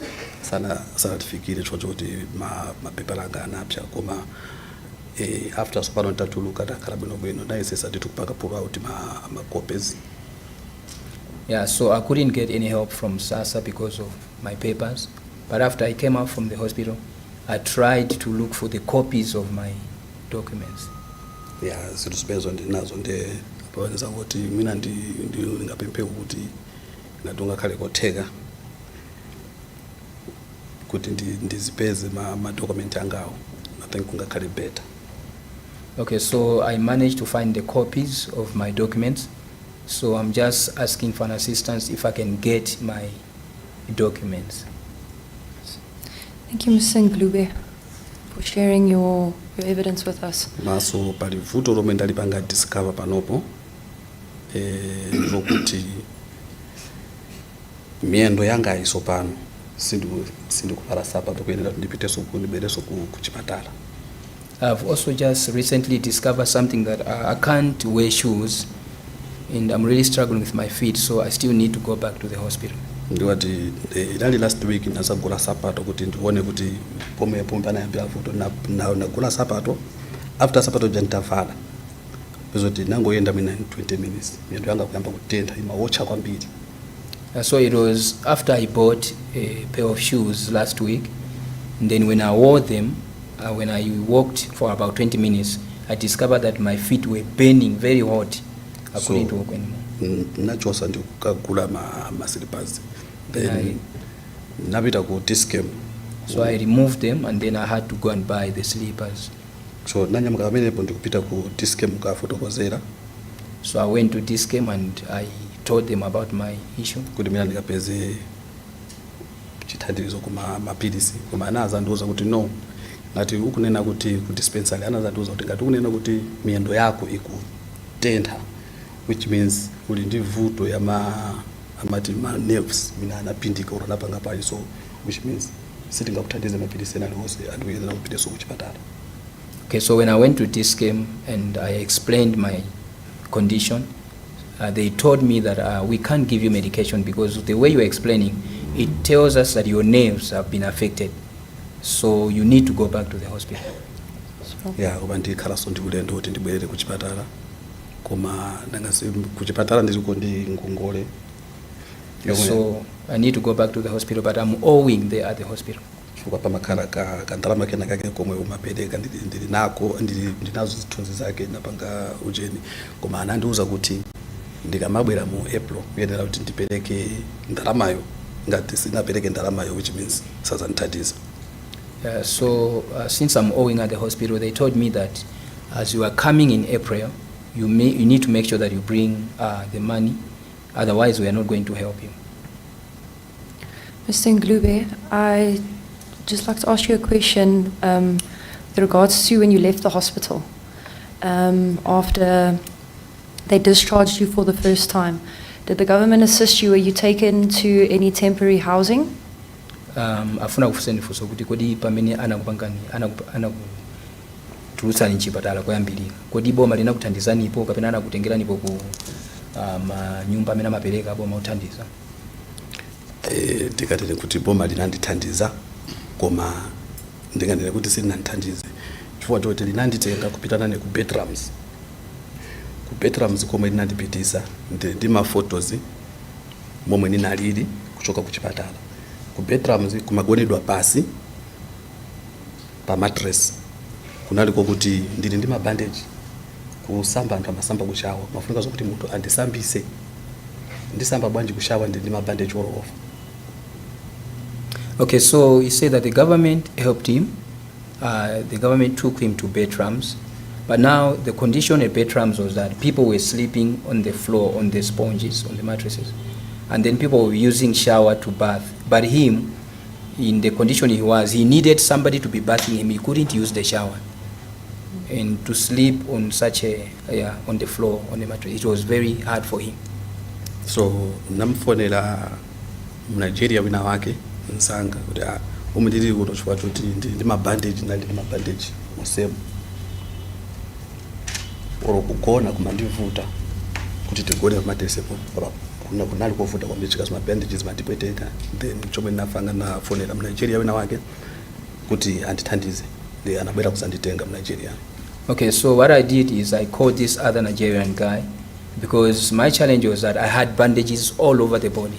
So even to sleep, it was very challenging for me. So I called this Nigerian guy to please come and help me. So the Nigerian guy came. Ananditenga. So the Nigerian guy came and picked him from there. Ananditenga nakakhala kwawo. Koma kuna zapezeka kuti Yesu nthawi imeneyo anali paulendo kuti akupita kale kwawo. So he took me to his house, but the thing is that he was also already planning to fly out of the country back home.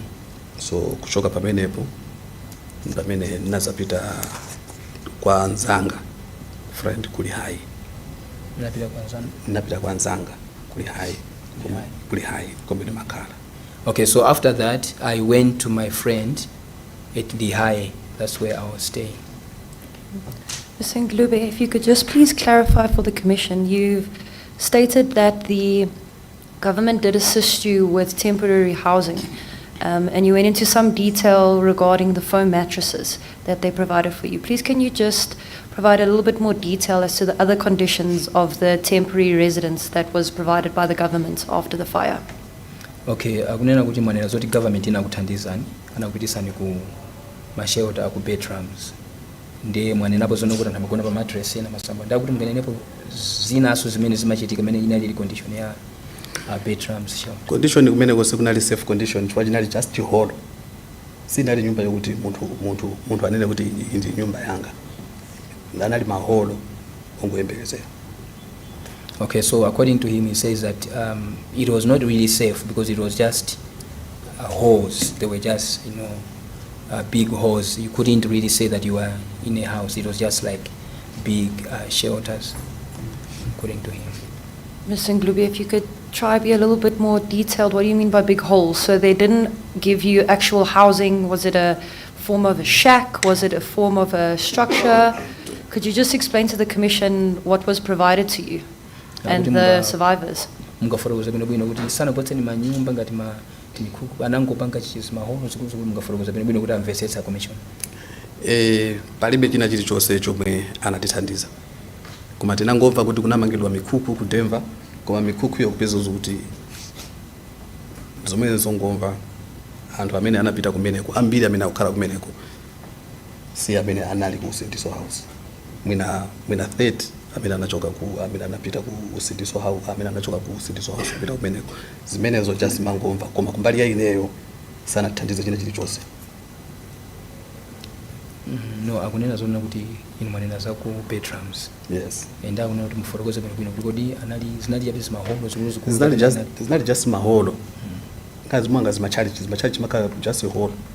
Okay, so he's saying that they just provided halls. It was just like church buildings, the way the church building is. That's what they provided for them. It wasn't like a proper structure for individuals. It was just a main big hall. Thank you. Hall, thank you, Mr. Ngulube. And with the sleeping arrangements, you said that there was just a foam mattress. Were there blankets that were provided and pillows? Could you explain to the Commission just a little bit more about what you were given?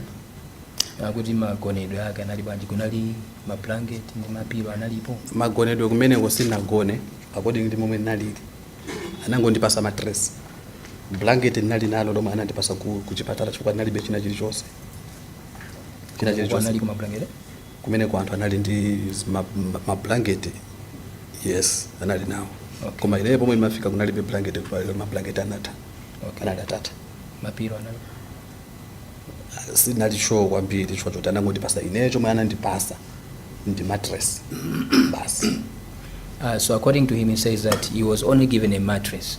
The blanket that he used is the one that he was given at the hospital. But some people, they had blankets, but he's not quite sure about the pillows. He can't remember if he saw the pillows. Mr. Ngulube, could you explain to the Commission if you were provided food, when you were provided food, and water as well? Timungafotokoze kuti kodi munapatsidwa chakudya ndipo ndi nthawi yanji mune mapatsidwa chakudya ndi madzi. chakudya napasidwako kamozi pomwe timakalembesa ndrama za Red Cross pomwe timakasaina zimapepala za Red Cross kamozi kumbali ya ineyo chwacho kuti sinali kukhala kumeneko. Okay, he says according to him, he was given food only once when they went to enroll with Red Cross for assistance, because he was not really staying there, so he was given food only once. Koma kwa anthu amene amakhala kumeneko amene akuti chakudya chimapezeka. But for the people who were residing there, they say that they were given food. Okay. Thank you, sir. Mr. Ngulube, is there anything that you would like to tell the Commission that you feel will be of assistance? Kodi chilipo chimene ni mafuna mwauza commission chimene mukuona kuti mufuna kutathandizidwa timbali yanje chimene mufuna mufotokoze kwa commission? Ine kuthandizidwa ndikufuna kuthandizidwa chocho kuti panopo mayendedwe wanzi momwe mapepala anga anasokonekera kumakhala kovuta ngakhale ndi vuto obeyo kuti singayende long distance koma sonde oti ukoro kuti ndizungulire town mucho pamakhala povutirapo ndithu chocho tizibe chani mapepala anga. Okay, he's saying one of the assistance that he would like the commission to help him is the documents, because it's not easy for him to move about. Even though he can't walk a long distance for now, but even just to move about in town, maybe to go to the shop, it's challenging for him because he doesn't have any documents. Mr. Ngulube, thank you very much for taking the time to give us your evidence. Our heartfelt condolences go out for the loss of your wife and your baby girl. And we would just like to say thank you very much for taking your time to be here. Kuthokoza kwambiri kuti zikomo kwambiri potenga nthawi yanu kubwera kuzaperekera umboni wa nkhani imene achitika pa 31 August. Komanso akupepesani ndi kutayikira kwa akazi anu ndi mwana wanu zimene zinakuchitika. Thank you. Thank you, Madam Chair. Thank you, Madam Commissioner. I have no further questions for this Thank you, witness. Ms. Pinda. Advocate Minya.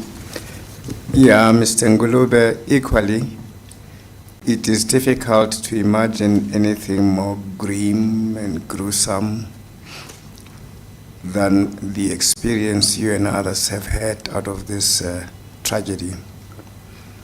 Ya kunena kuti chinthu ndichowawa kwambiri kulingalira ndi kuganiza zimene niyo mwadutsana nazo ndi situation imene ya moto. I believe everybody shares your pain.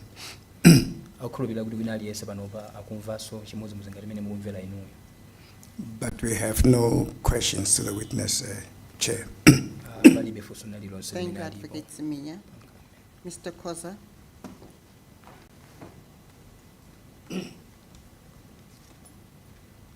Thank you, Madam Chair. We have no questions for this witness. Thank you, Mr. Koza. Mr. Stole. Thank you, Chair. We have no questions. Thank you, Mr. Stole. Ms. Pinda. Thank you, Madam Chair. We have one more witness that we would like to lead, but we will take guidance from the Commission if the Commission would like to adjourn for lunch first, or if we can lead the next witness. Yes, you may lead the next witness, but you'd like to have the witness statement of Mr. Ngulube admitted into the record as exhibit. NRF 29.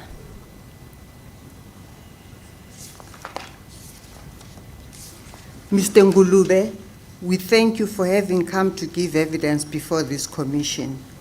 Tikuthokozani kwambiri chifukwa chobwera pamaso pa commission kudzaperekera umboni wa nkhani imene. Thank you. And for having shared your ordeal as a result of the fire.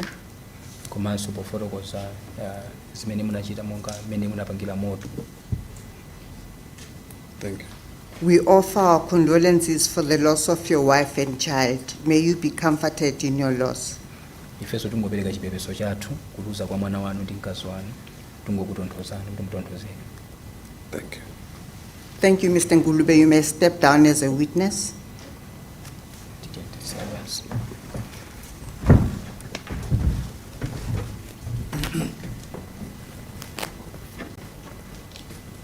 Madam Chair, I've just been informed that our last witness is not currently in the building with us.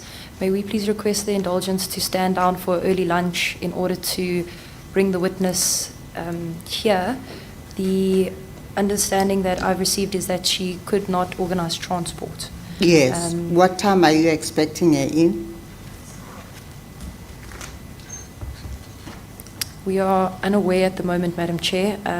There are still arrangements being made. If we could request an hour, Madam Chair. An hour. It is now 12:30. Will it be appropriate to adjourn now until 1:30? Will that be sufficient time for you to organize your witness?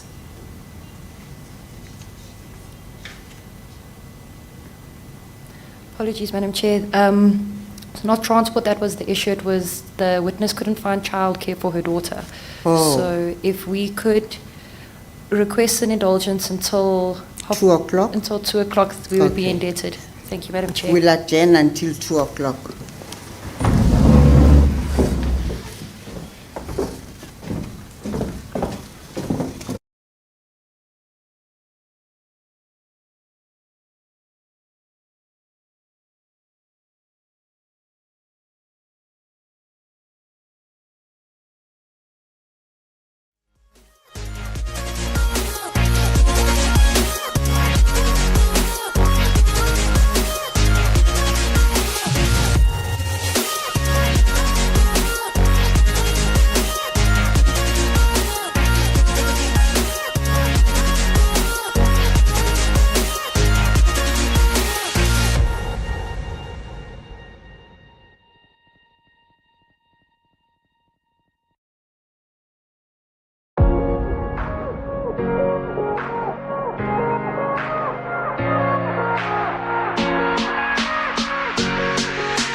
Ms. Pinda?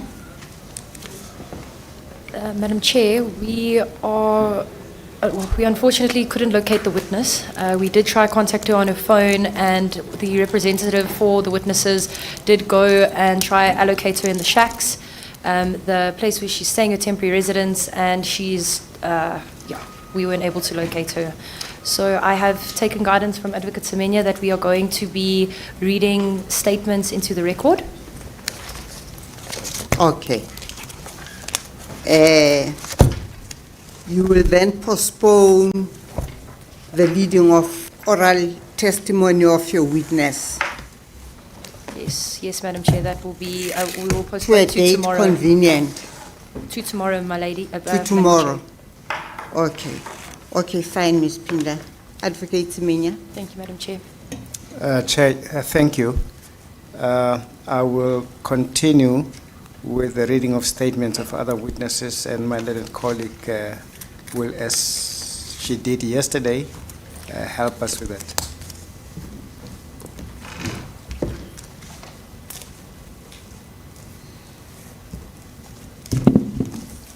Mr. Mutafu? Yes, ma'am. Good afternoon, all. If you can turn to page 16, please. Page 16. 16. Yes, ma'am.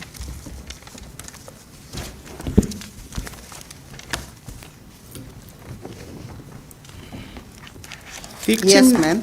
Victim name, Ayubi Ramadani Miyuza. Igama lomuntu othintekile Ayumi Ramadani Ayuza. I will spell the surname. M-I-U-Z-A. Uma kuspelwa isibongo sakhe U-M-I-U-Z-A. Address at the time of the fire, Ikheli ngesikhathi somlilo Usindiso Building, number 80, corner Albert and Delver Street, Marshalltown, Johannesburg. Usindiso Building, number 80, Marshalltown, Johannesburg. Current address, Ikheli ahlala kulo njengamanje Hoffland Park Shelter, Base Valley, Johannesburg. eHoffland Park Shelter eBest Valley, Johannesburg. Nationality, Ubuzwe bakhe Tanzania. owaseTanzania. Language, Ulimi Kiswahili. isiSwahili. Gender, Ubulili male. owesilisa. Residence at the Usindiso Building. Isakhamuzi ebesihlala kuleli bhilidi lase Usindiso. In November 2021, on the 3rd floor, I rented a room at 1,300 rands per month. NgoNovember ka2021 estezi sesithathu ngaqasha ikamelo engangilkhokhela u1300 rand ngenyanga. I used to live in bedrooms with my wife and son. Ngaphambili ngangihlala eBedrams ngikanye nomngami nendodana yami. After COVID-19, I could not pay rent for 4 months. The landlord evicted us. Ngemva kobhubhane lweCovid-19 angibange ngisakwazi ukukhokhela irent yalapha engangihlala khona izinyanga ezine, khona ke umastandi wami wasikhipha. One of my brothers was already living in Usindiso since 2019. Omunye wabafowethu wayesevele ehlala esibhilidini laso Sindiso eqale ukuhlala khona kusukela ngo2019. I brought him to Usindiso. Ngamletha uSindiso. Pardon me, I think this is an error. It was supposed to read, he brought me to Usindiso and I found a room. Ngicabanga ukuthi iphutha leli kufanele kuthiwe lapha wangiletha oSindiso ngase ngithola ikamelo. I paid 1,000 rand initially. Ekuqaleni ngangikhokha imali eyinkulungwane namakhulu amathathu 1,300 rand. I moved in with my family. Ngathuthela khona nomndeni wami. One morning in December 2021, the leader/landlord knocked and said he came to collect rent. Ekseni ngolunye usuku ngoDecember 2021 umholi noma umastanda wangqongqoza eminyango ethi uzolanda imali yerent. I called my brother and described the man. The man had a gold tooth. Ngabe sengishayela ucingo umfowethu ngamchazela ukuthi injani le ndoda engqongqodzayo, leyo ndoda yayinezinyo legolide. My brother confirmed it was the right man to give the rent to. Umfowethu waqinisekisa ukuthi uyena kanye umuntu okwakufanele ngikhokhe kuye irent. It was 200 rand short, but I gave the man the money. Yayishoda ngemali engamakhulu amabili amarandi kodwa ngamnikeza lena enganginayo. In January, a different man came to collect the rent. NgoJanuary kwafika enye indoda ekungaseyona leya izoqoqa noma izolanda imali yerent.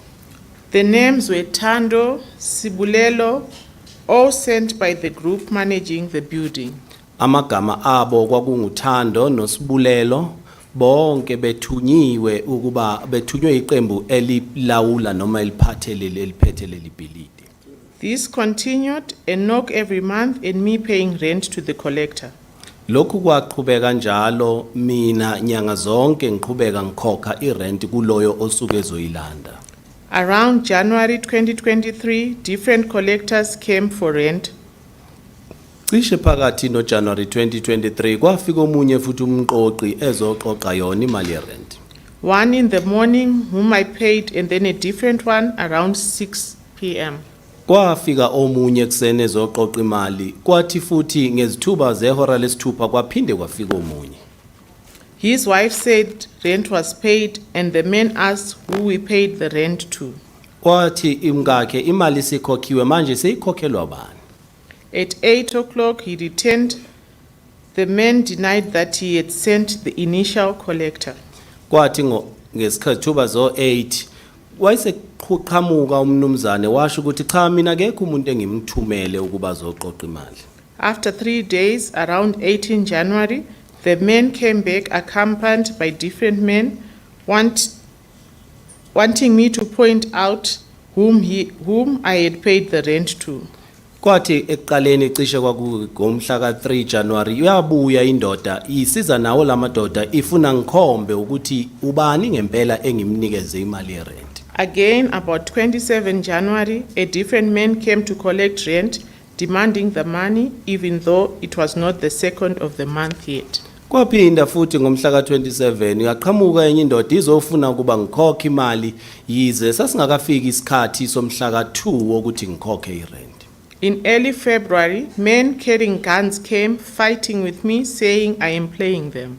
Ekuqaleni kaFebruary kwafika amadoda ephethe ibhamu angiphoqelela ukuthi ngiwakhokhele. The name Tando was mentioned during the fight. Phakathi nalokho kunqubuzana igama likaThando lavela. I then realized that, let's turn to page 17. I needed another accommodation, but other alternatives were expensive. Kwangicacela ukuthi ngidinga ukuthola enye indawo, kodwa kwakungelula ukuthola enye indawo ngoba iyabiza. Thus I stayed until the fire. Okwangenza ngahlala ke kwaze kwaba usuku okwaqubuka ngalumlilo. Occupancy of your room/unit at the Usindiso building. Abantu owawuhlala nabo ekamelweni noma egumbini kuleli bhilidi lasosindiso. I lived with my wife, Meshia Vyas, and 2 small children. Ngangihlala nonkosikazi wami uMeshia Vyas kanye nezingane zethu ezimbili. Yunusu Vyas, boy aged 6, and Saditi Vyas, girl aged 1. Oqala kwaku uYunusu Vyas umfana oneminyaka eyisithupha kanye noSayiditi Vyas okuyintombazane enonyaka owodwa. What floor was your room/unit on? Sasikusiphi istezi ikamelo lakho noma igumbo owuhlala kulona? 3rd floor of the building. Lali sesitezi sesithathu salesakhiwo. Having moved to the 3rd floor in May 2023. Ngangithuthele kulesi sitezi sesithathu ngoMeyi ka2023. From November 2021, we lived on the 4th floor. Kusukela ngoNovember ka2021 sabe sesiya esitezi sesine. 3 sides of his room was a solid wall. Inhlangothi ezintathu zaleli gumbi esasihlala kulo lalakhiwe ngezitina eziqinile. The one side that has an entrance was made of a board. bese ke kuthi lapho kungenwa khona kwakwakhiwe ngebhodi. It had one big window, no window panes. Lalakhiwe ngefastela lalinefastela elilodwa elikhulu kodwa elalingenazo izinto ezilibambile. I used boxes to block the wind. Okwakwenza ke ukuthi ngisebenzise amabhokisi ukuze ngiqande umoya. Socio-economic conditions prior to the fire. Isimo senhlalo mnotho ngaphambi kokuthi kuqubuke umlilo. We had water drawn from the emergency fire pipe available throughout the day. Amanzi sasiwathola usuku lonke siwadonsa ngepayipi kungamanzi asetshenziswa uma kunezimo eziphuthumayo. It was safe to drink. Kodwa ayephephile ukuthi singawaphuza. We had electricity, Sasinawo ugesi through illegal connections, kodwa ke wawuxhunywe ngendlela engekho emthethweni. with cables coming from second floor to the top floors. Kunezintambo eziqhamuka esitezi sesibili zenyukele phezulu. Engagement with city officials or organs of the state prior to the fire. Ukuxhumana kanye nezikhulu zedolobha noma inhlaka zikahulumeni ngaphambi kokuthi kuqubuke umlilo. I never had any interactions with any city officials or state organs. Angaze ngizwe ukuthi kukhona ukuxhumana kwabakhona nezikhulu zedolobha noma ezinye inhlaka zikahulumeni. We used to hear stories that the city would shut the power in the building, but it never happened. Sasizwa ngandlebenye ukuthi idolobha lizofika licishe ugesi ebhilidini kodwa lokho akukaze kwenzeke. Police would come and harass people, especially foreigners. Amaphoyisa ayefika afika hlukumeza abantu ikakhulukazi ababehlukunyezwa kakhulu abokufika. Metro Police forced people to pay money by saying the passports and asylum papers were expired.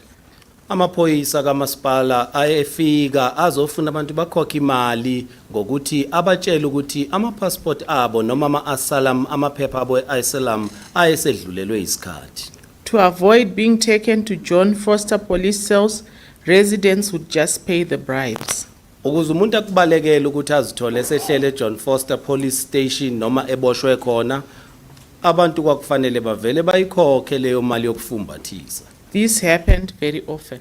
Kwakujwayelekileke lokho. Narrative of events of the fire, 31 August 2023. Ukulandisa ngezenzakalo ke ezenzeka ngalolu suku lwangomhla ka 31 August 2023.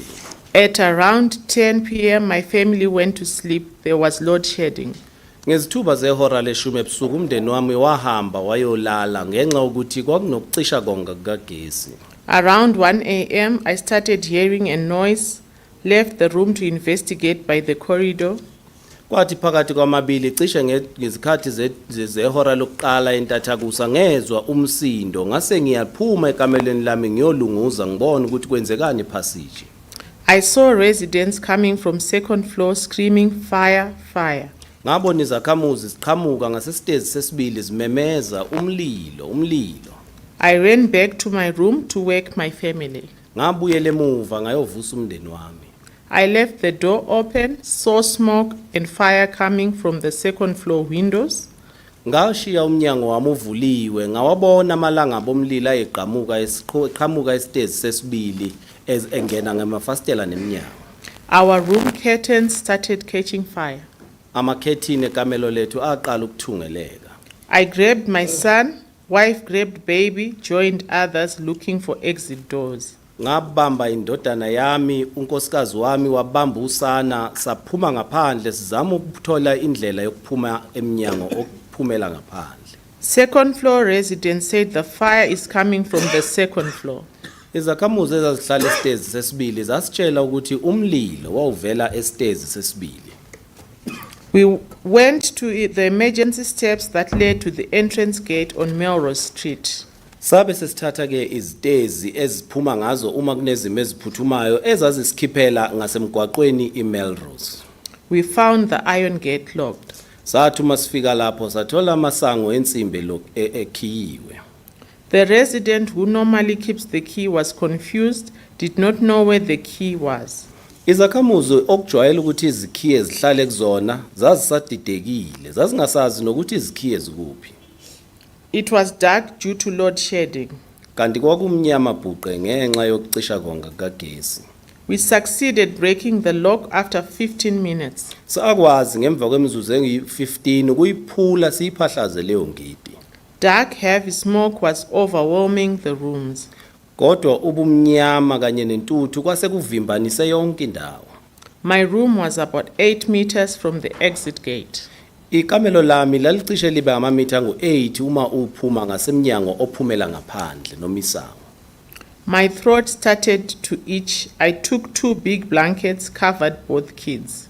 Kwasekuqala manje kuzwakala ukubangelwa umlilo ngase ngithatha indwangu yami ngamboza izingane zami. Both kids were crying.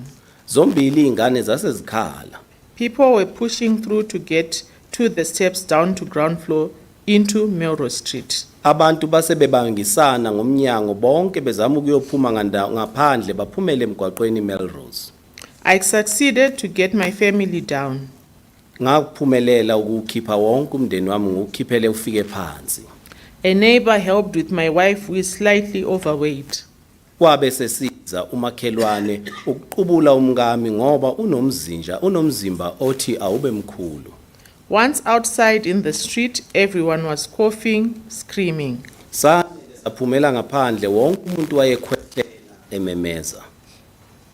I was happy that my entire family survived. Kodwa ngangijabule ngokuthi wonke umndeni wami wawusindile. Page 18. Ekhasini 18.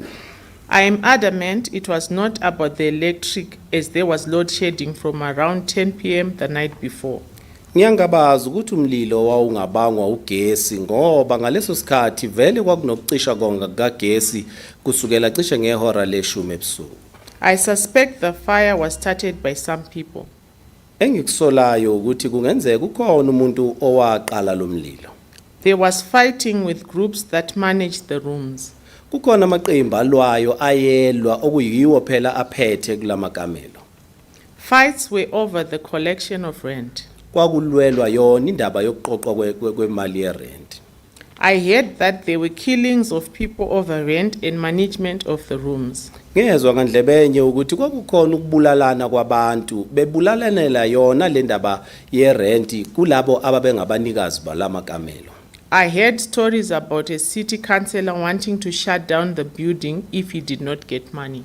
Ngezwe futhi ngandlebenye ukuthi likhona ikhansela ledolobha elaselisabisa ngokuthi lizoza livale le ndawo noma lelibhilidi uma lingakhokhelwa imali. Councillor X was mentioned as involved in organizing the groups collecting money. Ukhansela X uyasolakala futhi wabizwa ngegama ukuthi wayethinteka kule ndaba yokuqoqwa kwemali. And he was getting money. Futhi wayeyithola imali. Councillor X changed the building from shelter of abused women only to bring people who can pay rent. Yena lo khansela uye washintsha leli bhilidi lisuka ekubeni indawo yabesifazana abahlukumezekile kwase kuba indaba eqashisayo. Also, I heard about a senior JMPD official. Ngezwe futhi nangezikhulu eziphezulu ze-JMPD. Engagement with city officials or organs of the state after the fire. Ukukhulumisana nezikhulu zedolobha noma ezinye inhlaka zikahulumeni ngemva komlilo. No interactions with any officials. Akukho ukuxhumana kwabakhona nanoma isiphi isikhulu. Once outside, the firefighters, ambulances were there. Ngasathi uma sesingaphandle zase zikhona izicishamlilo kanye nabama ambulance. I could not go back again. Ngangeke ngisakwazi ukubuyela emuva. We lost everything in the fire. Salahlekelwa yikho konke emlilweni. I lost my passport, asylum papers, children's birth certificates. Ngalahlekelwa passport, amaphepha asylum kanye nezitifiketi zokuzalwa zezingane. Did you lose a family member or a member of your household in the fire? Ingabe walahlekelwa yilungu lomndeni noma umuntu wawuhlala naye kulomlilo? Please provide details of the person, your experience in burying their remains, and the cost of the funeral. Sicela usinikeze imininingwane yalowo muntu uphinde usitshele futhi ukuthi kwakunjani ngesikhathi eseyongcwatshwa kuhlanganise nezindleko zomngcwabo. I did not lose any family members. Angizange ngilahlekelwe nanoma yiliphi ilungu lomndeni. I lost neighbors who were brothers from Tanzania. Ngalahlekelwa nje omakhelwane ababengabafowethu sivela ndawonye eTanzania. Did you lose any of your belongings or were they damaged in the fire? Kukhona yini impahla eyakulahlekela noma yonakaliswa umlilo?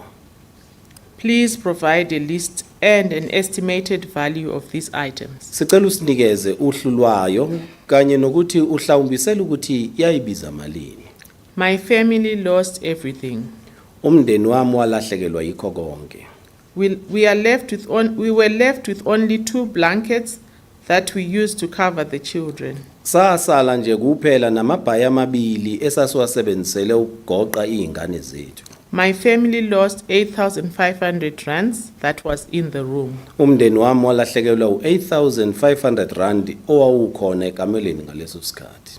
I made the money from the small business I own, selling food, chips, rations, coffee on the ground floor in the Usindiso building. Leyo mali ngangizenzela yona ngebhizinisi lami elalisafufusa lapho ngangidayisa khona ukudla, ama-chips, kuhlanganisa ama-ration kanye nekhofi ngidayisela abantu ababehlala kulesi sakhiwo sasosindiso. I had not paid rent yet. Angikangalikhokhi irent kuze kwemanje. I made 3,400 rands on a bad month. Ngangenza cishe imali engu3,400 rand uma inyanga ingeyinhle. Did you get injured by the fire or did you get injured trying to escape from the building? Kukhona yini ukulimala owakuthola okubangwa umlilo noma la owalimala kukho ngesikhathi uzama ukuphuma uphula ukudlela ubaleka? Please explain what your injuries are, what medical treatment you received, which hospital/clinic you received treatment from, and what medical costs you have paid so far. Uma kunjalo chaza ke ukuthi walimala kuphi, ikuphi ukwelashwa owakuthola ngemva kwalokho, wasiwa kusiphi isibhedlela noma umtholampilo, nokuthi futhi zaba ngakanani izindleko zakho zokwelashwa owazikhokha kuze kube manje. Please also advise if you have recovered from your injuries and what medical treatment you still need. Sitshele futhi uma seweluleme ekuguleni kwakho noma ekulimaleni kwakho nokuthi ikuphi ukwelashwa manje osakudinga.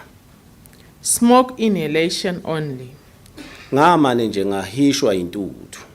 We were treated by the Red Cross medics. Kodwa ke sabe seselashwa abakwa Red Cross bezokwelapha. Did you lose any materials or stock related to your business?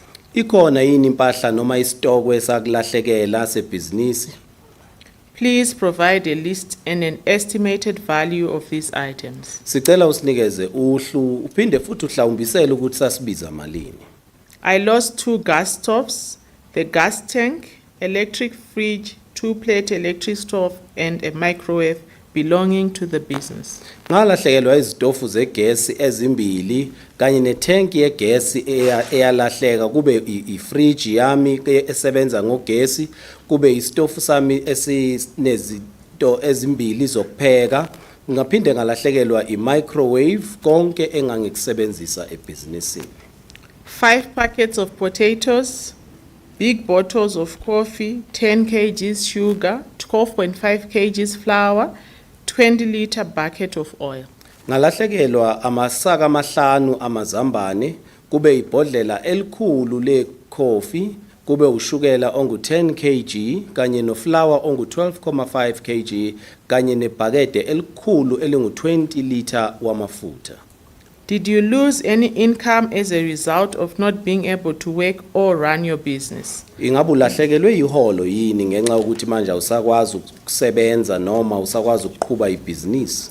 Either from being injured, traumatized, or having lost materials or stock related to your business. Okubangelwe mhlawumbe ukulimala, ukusala ushaqekile noma mhlawumbe ukulahleka kwesitokwe owawusebenzisa ebhizinisini. Please provide us with details of your employer, income earned, and the date when you returned to work or were able to continue with your business. Sicela usinikeze imininingwane yomqashi wakho, iholo owawulihola kanye nosuku owabuyela ngalo emsebenzini noma owaqhubeka ngalo nebhizinisi. Page 19. Ekhasini 19. I used to make 3,500 rands a month from selling food. Ngangijwayele ukuthi ngizenzele imali engu 3,500 wamarandi ngokudayisa ukudla. Now I cannot leave the shelter, so I do not work. Njengamanje angikwazi ukushiya ngihambe lapha kule ndawo engihlala kuyo okwenza ke ukusho ukuthi anginawo umsebenzi. I want to be available for organizations coming to help. Ngifuna ukuba khona uma kukhona inhlangano ezithi zizosiza. We were promised 4,000 rands a month in the shelter. Sathenjiswa inkulungwane ezine zamarandi lapho sihlala khona. We only got 2,000 rands since living in the shelter. Kodwa kuze kube manje sanikwe inkulungwane ezimbili kuphela zamarandi. Compensation received as a result of the fire. Isinxephezelo engisitholile ngenxa yomlilo.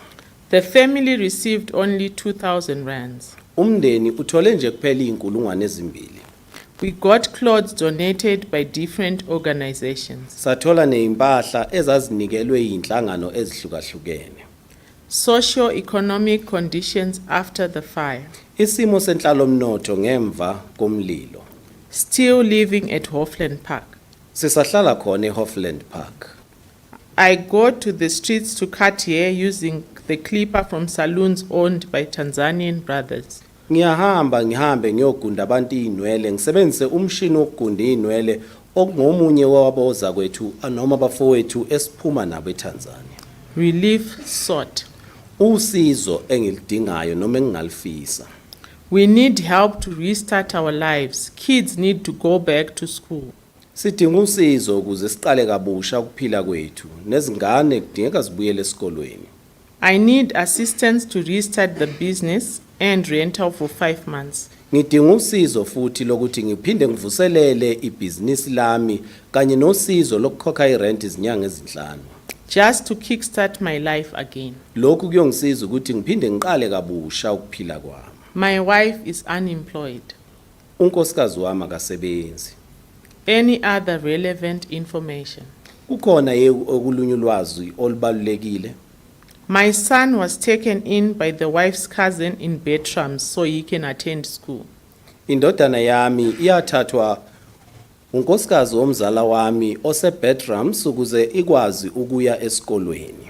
He is now separated from his mother and father and little sister. Njengamanje seyihlukanisiwe nabazali bayo ubaba umama kanye nodadewabo omncane. No one is happy.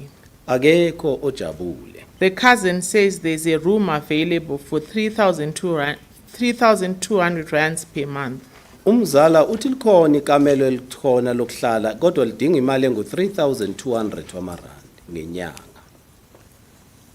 Madam Chair, may I request that this statement be admitted into evidence as NRF 30. So admitted.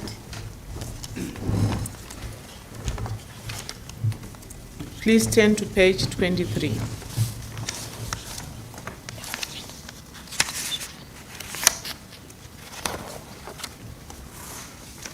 Victim name, Ligama lohlukubetekile.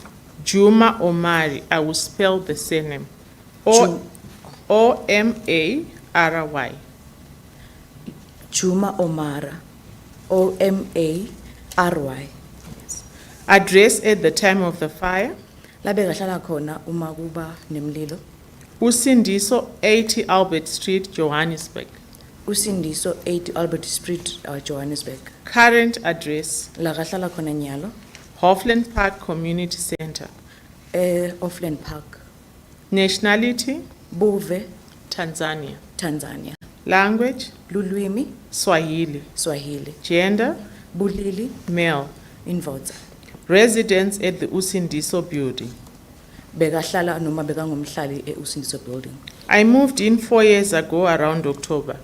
Ngaqala kuhlala Usindiso building eminyakeni leng4 leyendlulile ngenyanga ya-October. I moved in because it was cheaper. Ngacala kuhlala lapha ngoba bekushiphile. Occupancy of your room/unit at the Usindiso building. La bekahlala nabo endlini Usindiso building. Living with younger brothers, Freddie, born 1982, and Bengihlala nabhuti lomncane lo bekungufredi lo watalwa nga 1982 and Shomali, born 1980. na Shomali lo bekatelwe nga 1980 My wife, Constanza, born 1985. nemfati wami lo bekunguConstanza lo watalwa nga 1985 And 2 children, Glory, 16 years old, May, 18 years old. nebamfana lababili, Glory 18 years old And May, 18 years old. and May 18 years old. What floor was your room/unit on? Bekuhlala kusiphi stairs? 4th floor. Bengihlala estairs sesine. Socio-economic conditions prior to the fire. Simo semhlalomnotho ngaphambi kokuba nemlilo. We had water and electricity. Besinawo emanti na gas. I used to buy food elsewhere. Bengivame ukuthenga kudla kulenye indzawo. We had some concerns about safety as people used to fight and had guns. Besine kungaphatheki kahle mayelana nekuthi bamfu bebayaye balwe baphindze babasethi ibhamu lapha la behlala khona. Page 24. Khasi les 24. Engagement with city officials or organs of the state prior to the fire. Tingcoco lesake saba nato nalababukela idolobha ngaphambi kokuthi kube nemlilo. No government interactions before the fire. Azange sesibe netingcoco naye hulumende ngaphambi kokuba nemlilo. Narrative of events of the fire, 31st August 2023. Kulandzisa ngalokwenteka ngebusuku lapho khona kwaba nemlilo khona lekwakubusuku bamhla ka 31 August 2023. 12:30 at night, I was sleeping and people started making noise and shouting fire. Ngabo 12:30 phakathi nalamabili bengilele bamfu bacala bamemeta bathi kunemlilo. When I woke, I saw the fire. Uma ngivuka ngawubona umlilo. I tried to go down and out, but any floor below I tried to go down on any floor below the 3rd floor had too much smoke and fire. Ngazama kwehlela phansi kepha titezi lebetinge phansi kwale 3rd floor bese tivele tinemlilo kanye kanye nenfutfu lenkulu. My family at the time was out. Ngaleso sikhathi leso umndeni wami bowungekho bowuphumile. Shomali managed to use the stairs in time. Shomali wakhona ukuthi ehle ngetitebhisi ngesikhathi. After finding no way down, I put sheets on the window to climb down and jumped. Ngemva ukuthi ngihluleke ukuthi ngifole indlela yokuthi ngiphume etitebhisini ngazama ukuthi ngihlanganise amashidi ngiwafake ngawa lengisa efasteleni ukuthi ngikhone kwehla ngelifastelo. When I reached the end, ngilapho khona ngafika kugcineni. My brother put mattresses down and he fell onto them. Bhuti wami wabeka bomatras phansi noma tiponji phansi lapho awela khona noma wagcumela khona. After I jumped, after 5 minutes, ambulance started arriving and an ambulance took me to Helen Joseph Hospital. Ngemva kwemizuzu lesihlanu sengigcumele phansi ama ambulance efika bangithatha bangisa esibhedlela sase St Helens Joseph. Cause of the fire. Lokwabangela umlilo. I don't know what caused the fire. Angadi ukuthi wabangelwa yini. Engagement with city officials or organs of the state after the fire. Kuxoxisana nalababukela idolobha noma bathi idolobha ngemuva kwekuthi kube nemlilo. I received a 3-month temporary passport from the Tasmanian embassy as well as my documents, as all my documents were burnt. Ngatfola i-passport yekubambisa ya 3 months ngayitfola ku embassy yase Tanzania njengoba nje emaphepha am onke bese ashile kulomlilo. Did you lose a family member or a member of your household in the fire? Kukhona ilunga lemndeni wakho lo walahlekelwa lona noma lobuhlala naye endlini kulomlilo?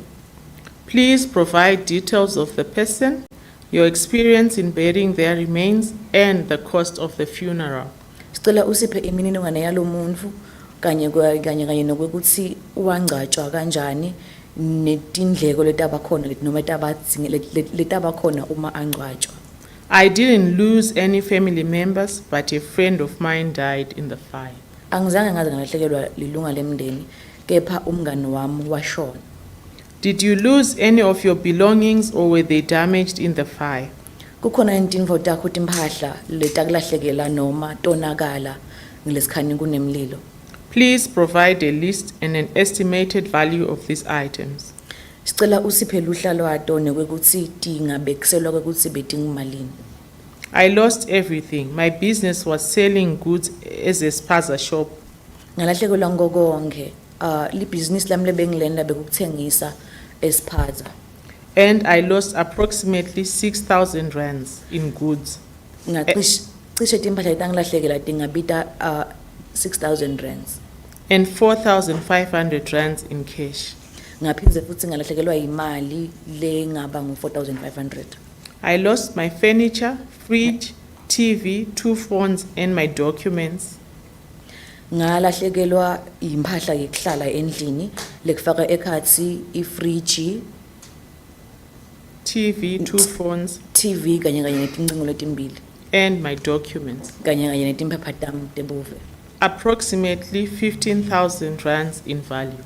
Lengingakubekisela ukuthi sekonke kungaba ngu-15,000.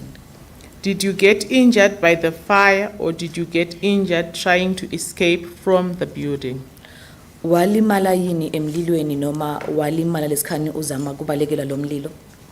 Please explain what your injuries are and what medical treatment you received. Sicela usitshele ukuthi kulimala kwakho kwaba kanjani nekwekuthi lisito ngetempilo lo walitfola laba kanjani. Which hospital/clinic you received treatment from? Ngusiphi isibhedlela lo watfola lisito kuso? And what medical costs you've paid so far? And nekwekuthi tindleko lo tikhiphile mayelana nokuthi ulashwe tingaba ngumalini. Please also advise if you have recovered from your injuries and what medical treatment you still need. Sicela usitshele futhi kwekuthi ingabe seweluleme yini ekulimaleni kwakho nekwekuthi akhona yini amaphilisi noma imithi thiteni lo ithathako ukuze ululame. Split scalp, which is still sore sometimes. Inhloko leya vuleka noma leya limala isayisephinze ibe buhlungu namanje. Broken left ribs. Netimbambo tam tangasenxele tephuka. Did full x-rays and a catheter since being discharged from the hospital. Ngangena ke ku x-ray bangihlola kiyo phinze futhi bangifaka i-catheter lokusita kuchama esibhedlela. I spent 4 days in the hospital and have gone back to the hospital 4 weeks later and have another appointment next Monday. Ngahlala emalanga lang4 esibhedlela ngaphinze ngabuyela phinze kudinga ukuthi ngibuyele. All treatment was at Helen Joseph Hospital.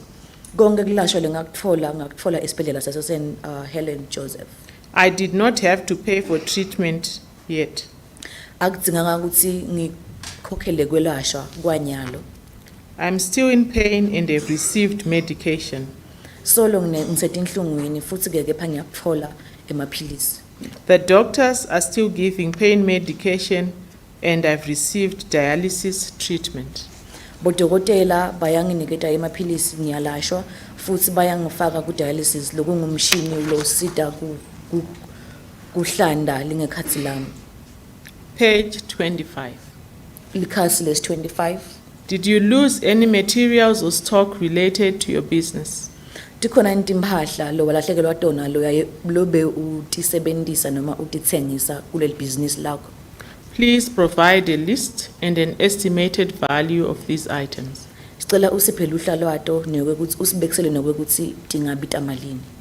My business was selling goods at the spaza shop and I lost approximately 6,000 rands in goods.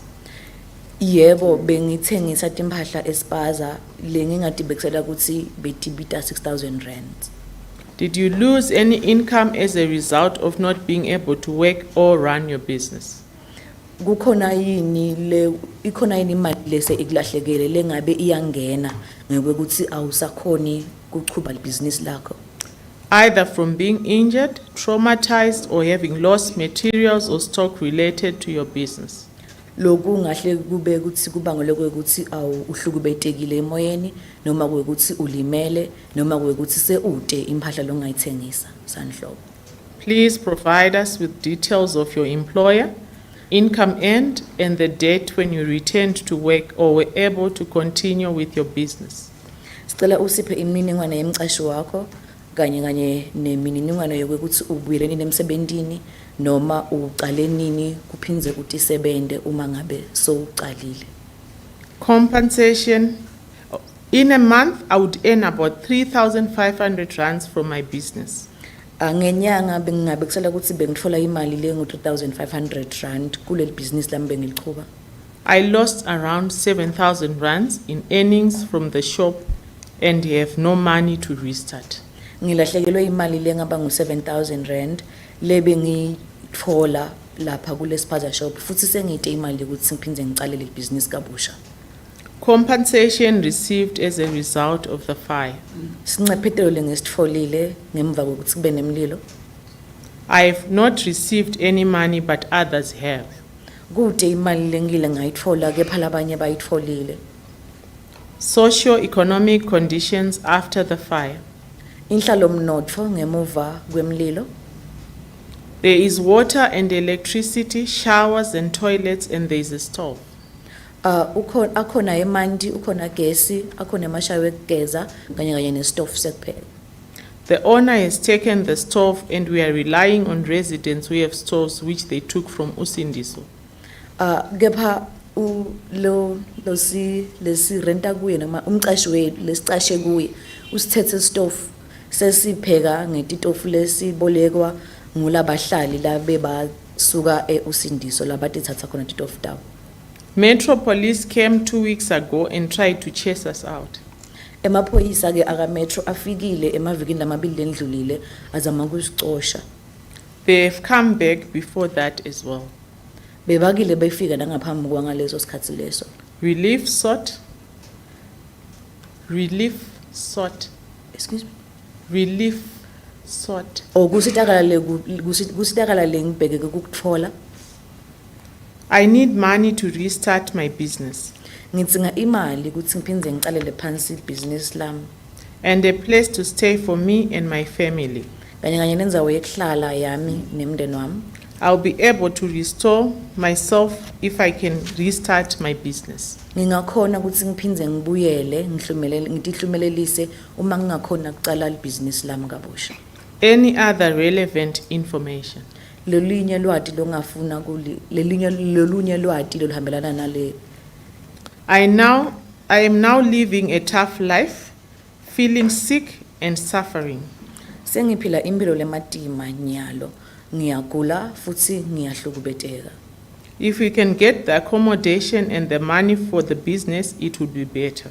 Uma ngingatfola inzawo yokuhlala kanye nemali yecala business kabusha kungaba ngcono.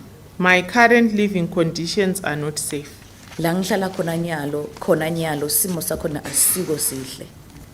Madam Chair, may I request that this statement be admitted into evidence as NRF 31. It has so been admitted. Shall we turn to page 26? Victim name. Igama lesizulu noma umuntu ohlukumezekile. Ramadan Shaban. Ramadan Shaban. I shall spell the surname. S-H-A-B-A-N-I. SHABANI. Address at the time of the fire. Ikheli ngesikhathi kuqala umlilo. 80 Albert and Delvas, Marshalltown. 80 Albert and Delvas, Marshalltown. Current address. Ikheli ahlala kulo njengamanje. Hoffland Park Community Center. Uhlala eHoffland Park Community Center. Nationality. Ubuzwe. Tanzanian. OwaseTanzania. Language. Ulimi. Kiswahili. Iswahili. Gender. kanti ubulili male. owesilisa. Residents at the Usindiso building. Isakhamuzi sasebhilidini losindiso. 4 months before the fire, Ngezinyangeni ezine ngaphambi kokuqubuka komlilo, Kempton Park, I was working and renting there. ngangise Kempton Park ngisebenza futhi ngiqashe khona. Occupancy of your room/unit at the Usindiso building. Abantu awuhlala nabo ekameleni noma egumbini lasebhilidini usindiso. He was living with his friend Amau Akida 30, he is also from Tanzania. Wayehlala nomngani wakhe ongokudabuka naye eTanzania uAmau Akida. What floor was your room/unit on? Sasikuliphi isitezi kamelo lakho noma igumbi lakho? Second floor. Esitezi sesibili. Socio-economic conditions prior to the fire. Isimo senhlalomnotho ngaphambi kokuthi kuqala umlilo. There was both hot and cold water and electricity. Kwakunamanzi ashisayo nabandayo nogesi. I was content. Ngangenelisekile. However, the geyser was broken. We were using kettles to warm the water. Kodwa igiza efudumeza amanzi yayisiphukile ngakho sasifudumeza amanzi ngegedlela. Page 27. Ikhasi 27. Never engagement with city officials or organs of the state prior to the fire. Izingxoxo noma ukuxhumana kanye nezikhulu zedolobha noma ezinye inhlaka zikahulumeni ngaphambi komlilo. Never interacted with the officials. Azikaze zibe khona ingxoxo nezikhulu zikahulumeni. Narrative of events of the fire, 31 August 2023. Ukulandiswa kwenzeka ngomhla ka-31 August 2023 ngesikhathi kuqubuka umlilo. The fire started from the lower floors. Umlilo waqubuka uqala usuka izitezi ezingezansi. I was in my room with Ama sleeping. Ngangisekameleni lami noAma silele. It was around 2 a.m. Cishe kwakungezithuba zehora lesibili entathakusa. I heard commotion. Ngezwa ukuvungama. I even thought I was dreaming or people were fighting. Kwakungathi ngiyaphupha noma mhlawumbe kunabantu abalwayo. I did not stand up at once. Angivelanga ngasukuma nje. Ama woke up and went to investigate. uAma wasukuma emva kwalokho wahamba wayolunguza. When he came back, he then woke me up. Umebuya wabe seyangivusa. Then there was so much smoke. Ngaleso sikhathi kwase kugcwele intuthu. We started navigating our way out of the building. Saqala sazama ukuthubeleza sifuna indlela yokuphuma kuleli bhilidi. I left everything. Ngashiya konke. I did not have a chance to even take my shoes. Alibanga khona ngisho ithuba lokuthatha izicathulo. Then we were able to jump out of the window. Sabe sesikwazi ukugxuma siphume ngefastela. And the firefighters from the city took forever to arrive. Izicishamlilo zedolobha zafika ngemva kwesikhathi eside. People were jumping out of the entire flat. Abantu babegxuma ngapha nangapha ebhilidini. Most of them passed away from the injuries sustained while jumping. Abaningi babulawa amanxeba abawathola ngesikhathi begxuma. Than by the fire, most of them from Malawi. Kunokuthi babulawe umlilo. Futhi abaningi babo babevela eMalawi. There were so many people outside from neighboring flats. Kwakunabantu abaningi ababevela kwamanye namanye amabhilidi angomakhelwane. People were then taken to hospitals by the ambulance. Abantu babe sebethathwa ama-ambulance abayise ezibhedlela. Johannesburg Hospital. eJohannesburg Hospital. I had injured my leg while jumping. Nami ngangilimele emlenzeni okwakuba ngokugxuma. But it was a minor muscle sprain. Kodwa kubonakala nje engathi ngangimane ngidonseke umsipha. I was running small spaza from my room and the fire destroyed all my stock. Ngangiziqhubela okuyizidodlwana ezincane lapha ngaphakathi ekamelweni lami kodwa umlilo waqothula konke. The government officials and Red Cross came and promised us that they were taking us to greener pastures. Uhulumeni kanye nezihlangano ezithile zikahulumeni beza bafike basithembisa amadlelo alihlaza. They promised us to restore all that we lost, including our documentation. Basitshela ukuthi bazosibuyisela konke okusilahlekele kuhlanganise namaphepha ethu. They promised us that they were going to help us build a new life. Basithembisa ukuthi bazosiza siphinde sikwazi ukuqala kabusha ukuphila. They took our contact numbers for communication.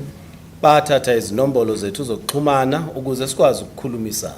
Red Cross gave us 2,000 rands each person. I-Red Cross yanikeza umuntu ngamunye imali ezinkulungwane ezimbili zamarandi. And asked us to vacate the current shelter to go and start a new life.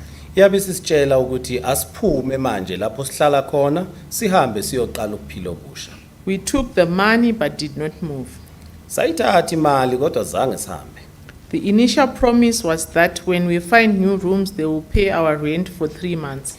Isithembiso ababesithembise sona ukuthi uma sesithola ikamelo bazolikhokhela inyanga ezintathu. And now the money they were offering was way too little. Kodwa manje imali ababesinikeze babethembisa ukuyinikeza yayincane kakhulu. Around mid-October, the government unleashed Johannesburg Metro Police on us.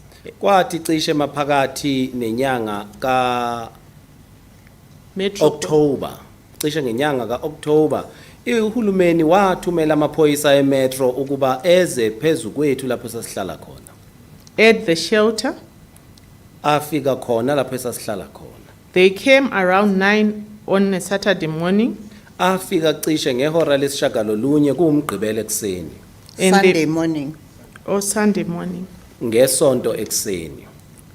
And they brought along buses and trucks to evict and transport us. Afika namabhasi kanye namaloli ababezosikhipa ngawo.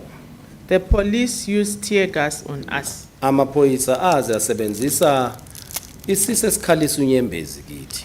They did not disclose our final destination, Ayengasitsheli nokuthi asisaphi. and that is the reason why we did not agree to move.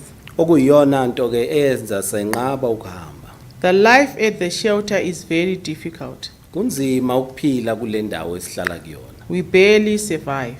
Ngempela siyacacamezela. Since we refuse to move, no one is helping us. Sukela senqaba ukuphuma, akukho umuntu nje osinakile nozimisela ukusisiza. It is worse for people with kids. We are all starving. Kunzima kakhulu ngalabo abanezingane, siyahlupheka.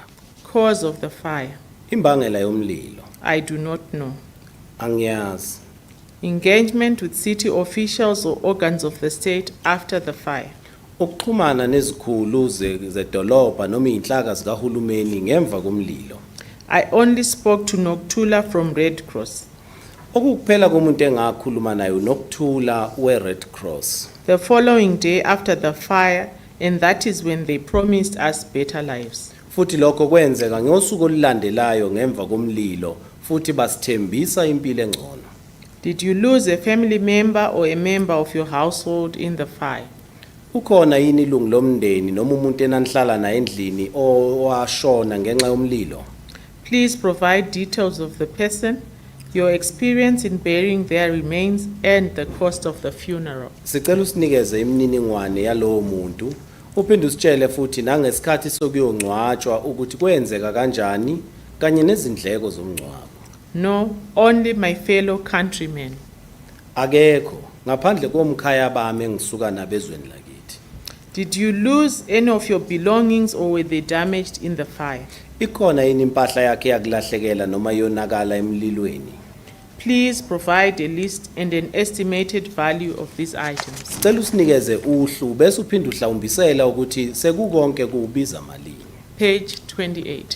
Ikhasi lama-29. Stock for the spaza that I am running. Ngalahlekelwa isitoko sebhizinisi engangiliqhuba noma ispaza sami. Second-hand clothing that I am selling. Ngaphinde ngalahlekelwa impahla ezingamasekeni engangizidayisa. All my personal belongings, bed, blankets, and TV, and my personal clothing. Ngalahlekelwa yiyo yonke ke impahla yami, umbhede, izingubo, iTV, nakho konke okugqoka. Did you get injured by the fire or did you get injured trying to escape from the building? Wakulimaza yini umlilo noma walimala ngesikhathi uzama ukuphuma kulesibhilidi elalisha? Please explain what your injuries are, what medical treatment you received, which hospital slash clinic you received treatment from, and what medical costs you have paid so far. Sicela uchaze ukulimala okwenzeka kuwe uphinde futhi usitshele nokuthi kuphi kwelapha owakuthola wasiwa kusiphi isibhedlela noma umtholampilo nokuthi zazinjani indleko zakho. Please also provide if you have recovered from your injuries and what medical treatment you still need. Sicela futhi usitshele ukuthi ngabe usuweluleme yini ekulimaleni kwakho nokuthi ikuphi kwelashwa usakudinga. I have no injuries from the fire. Akukho kulimala engakuthola okuvela umlilweni. I sustained minor leg injuries from jumping from the building. Ngathinteka kancane nje emlenzeni nakhona kwakubangwa ukugxuma ngigxume ebhilidini. I received painkillers at the shelter from Red Cross. Ngathola isibulala inhlungu ngisithola endaweni esihlala kuyona sinikezwa abakwe Red Cross. Did you lose any materials or stock related to your business? Ikhona yini impahla yakho noma isitokwe owawusebenzise ebhizinisini esakulahlekela? Please provide a list and an estimated value of these items. Sicela usitshele ukuthi siziphi izinto ezakulahlekela uphinde futhi uhlawumbisele ukuthi zaziyimalini. The loss of the aforementioned stock is estimated at around 15,000 rand. Isitokwe sangilahlekela lese sengisishilo silinganiselwa cishe inkulungwaneni ezingu-15,000. Did you lose any income as a result of not being able to work or run your business? Likhona yini iholo elikulahlekele ngenxa ukuthi awusakwazi ukusebenza noma ukuqhuba ibhizinisi? Either from being injured, traumatized, or having lost materials or stock related to your business. Kungaba ukuthi kubangelwe ukulimala noma ukushaqeka noma ukwethuka noma ukulahlekelwa isitokwe sakho noma impahla konke okusebenzisa ebhizinisini. Please provide us with details of your employer, income earned, and the date when you returned to work or were able to continue with your business. Sicela usinikeze imininingwane yomqashi wakho, usitshele neholo owawulithola nosuku obuyela ngalo emsebenzini noma owaphinde waqhubeka ngalo nebhizinisi.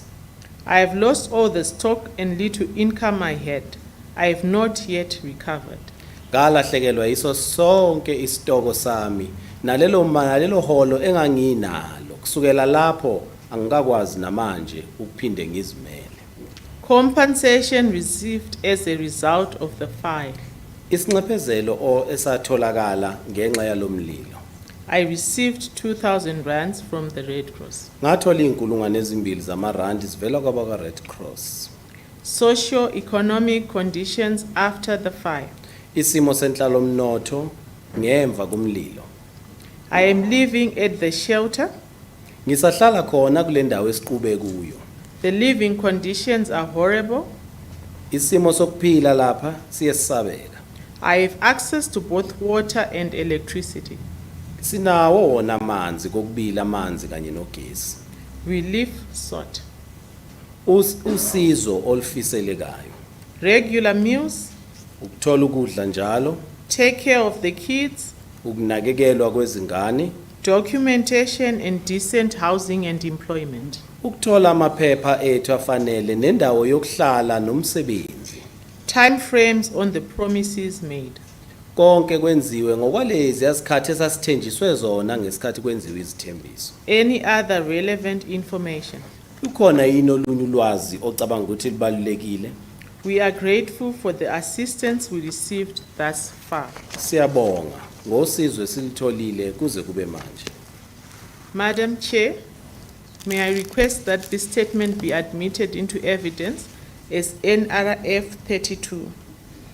Thank you, Ms. Matiza. So it is admitted. Shall we turn to page 29? Victim name.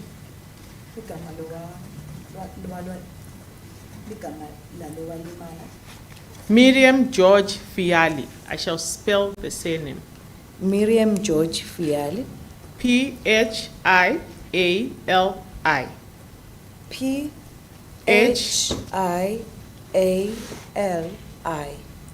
Address at the time of the fire. Labekahlala khona nakufika umlilo. Resident at the building floor 3.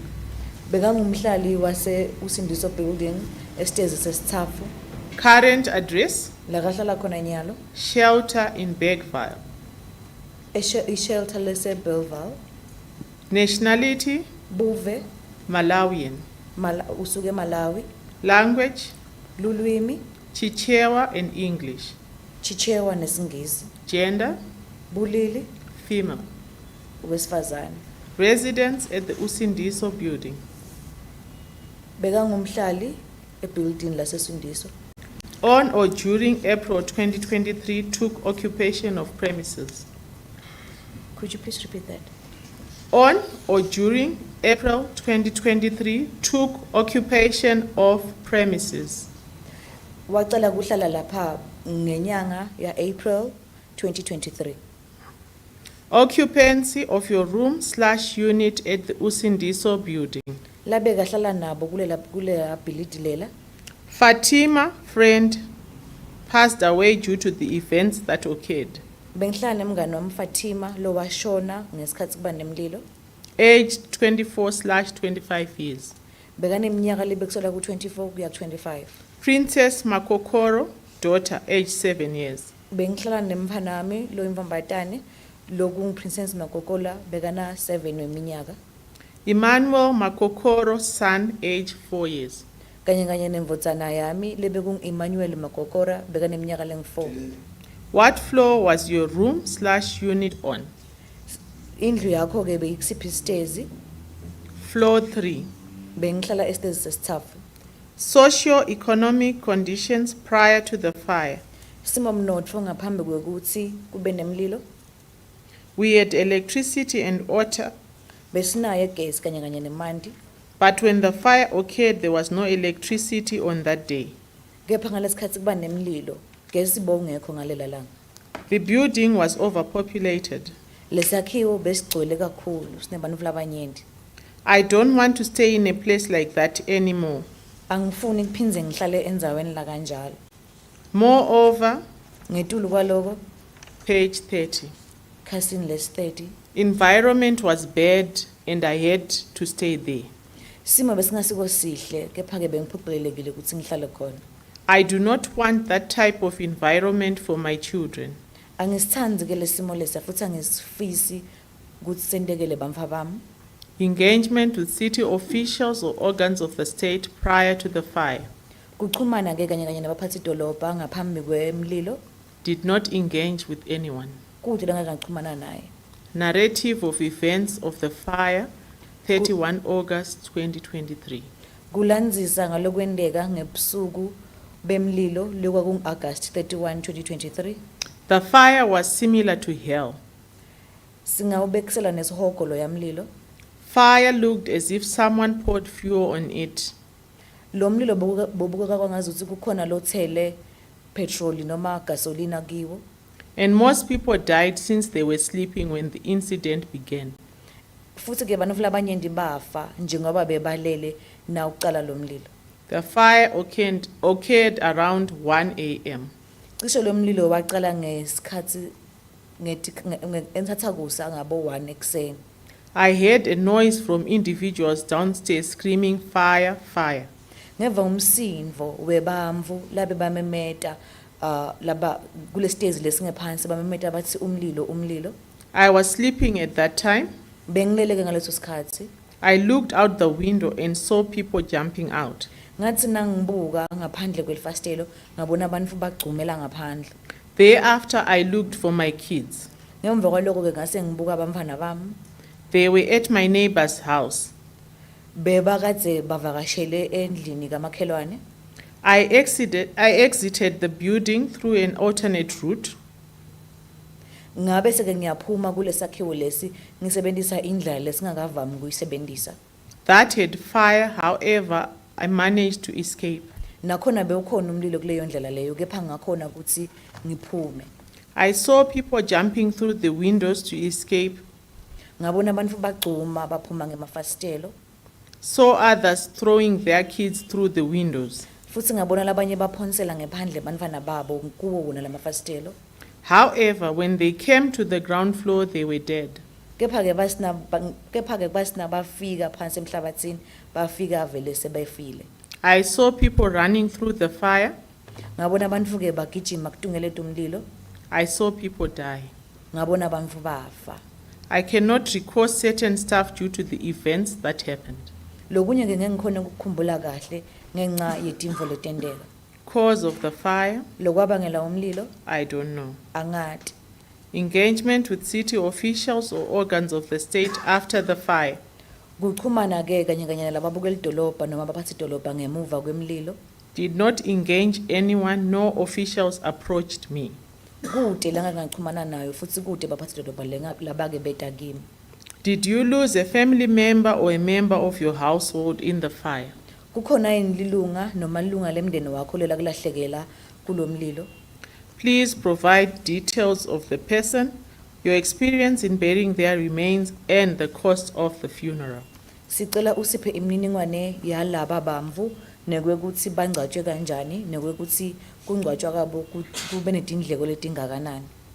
Fatima, my friend whom I lived with, Umngane Fatima lengangihlala naye and my brother's daughter. kanye kanye nevodzakadi yabhuti wami umshana wami. Did you lose any of your belongings or were they damaged in the fire? Ingabe tikhona intimvo takho letakulahlekela noma talimala kulomlilo? Please provide a list and an estimated value of these items. Sicela usiphe luhla lwato nekwekuthi tibekiselwa ukuthi tingabe tibita malini. Passport, daughter's clinic card, Ngalahlekelwa ipassport yami kanye kanye nekhadi lekuklina umntfwana eclinic. clothing, stove, 2 plate, Timphahla tekugcoka nesitofu lebesi nemaplate lamabili, television, fridge, bed, i-TV nefridge kanye nembhedze, wardrobe, blankets, phone.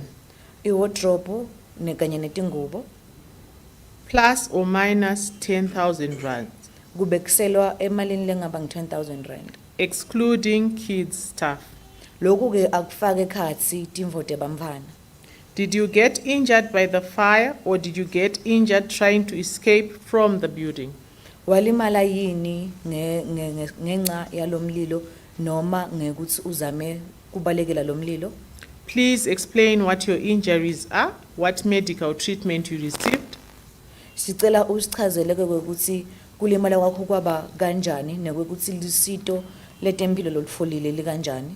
which hospital/clinic you received treatment from, and what medical costs you have paid so far.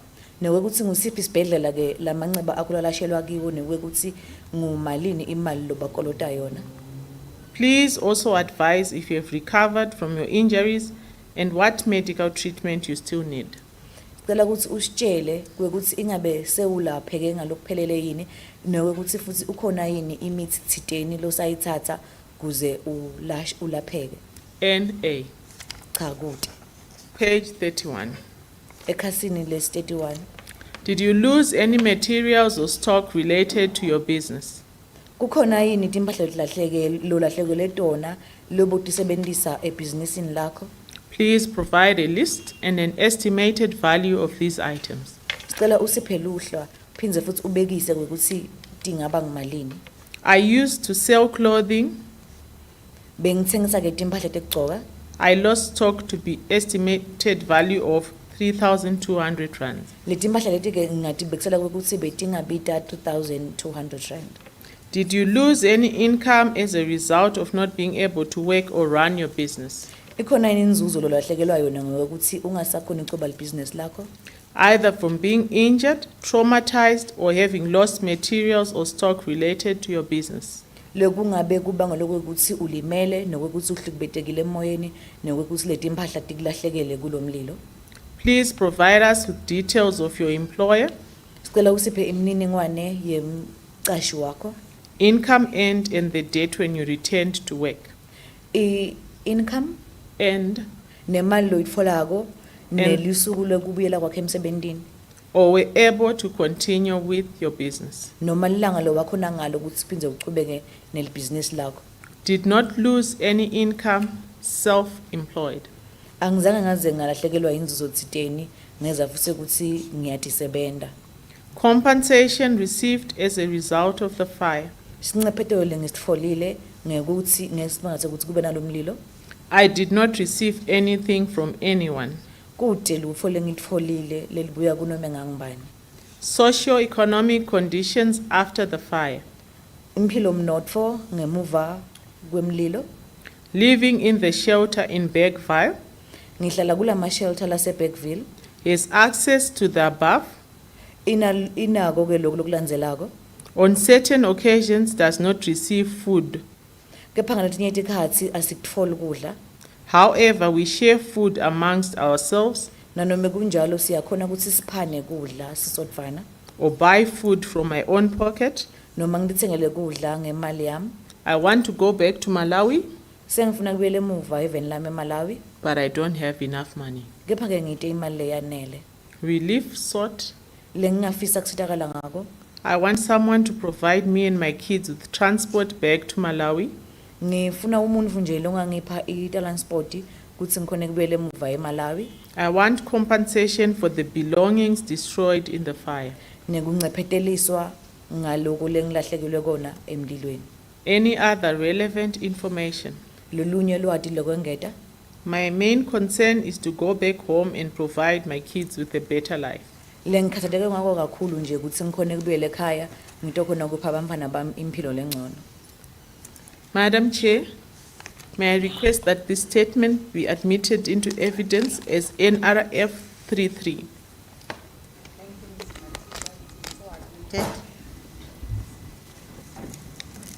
Shall we turn to page 32?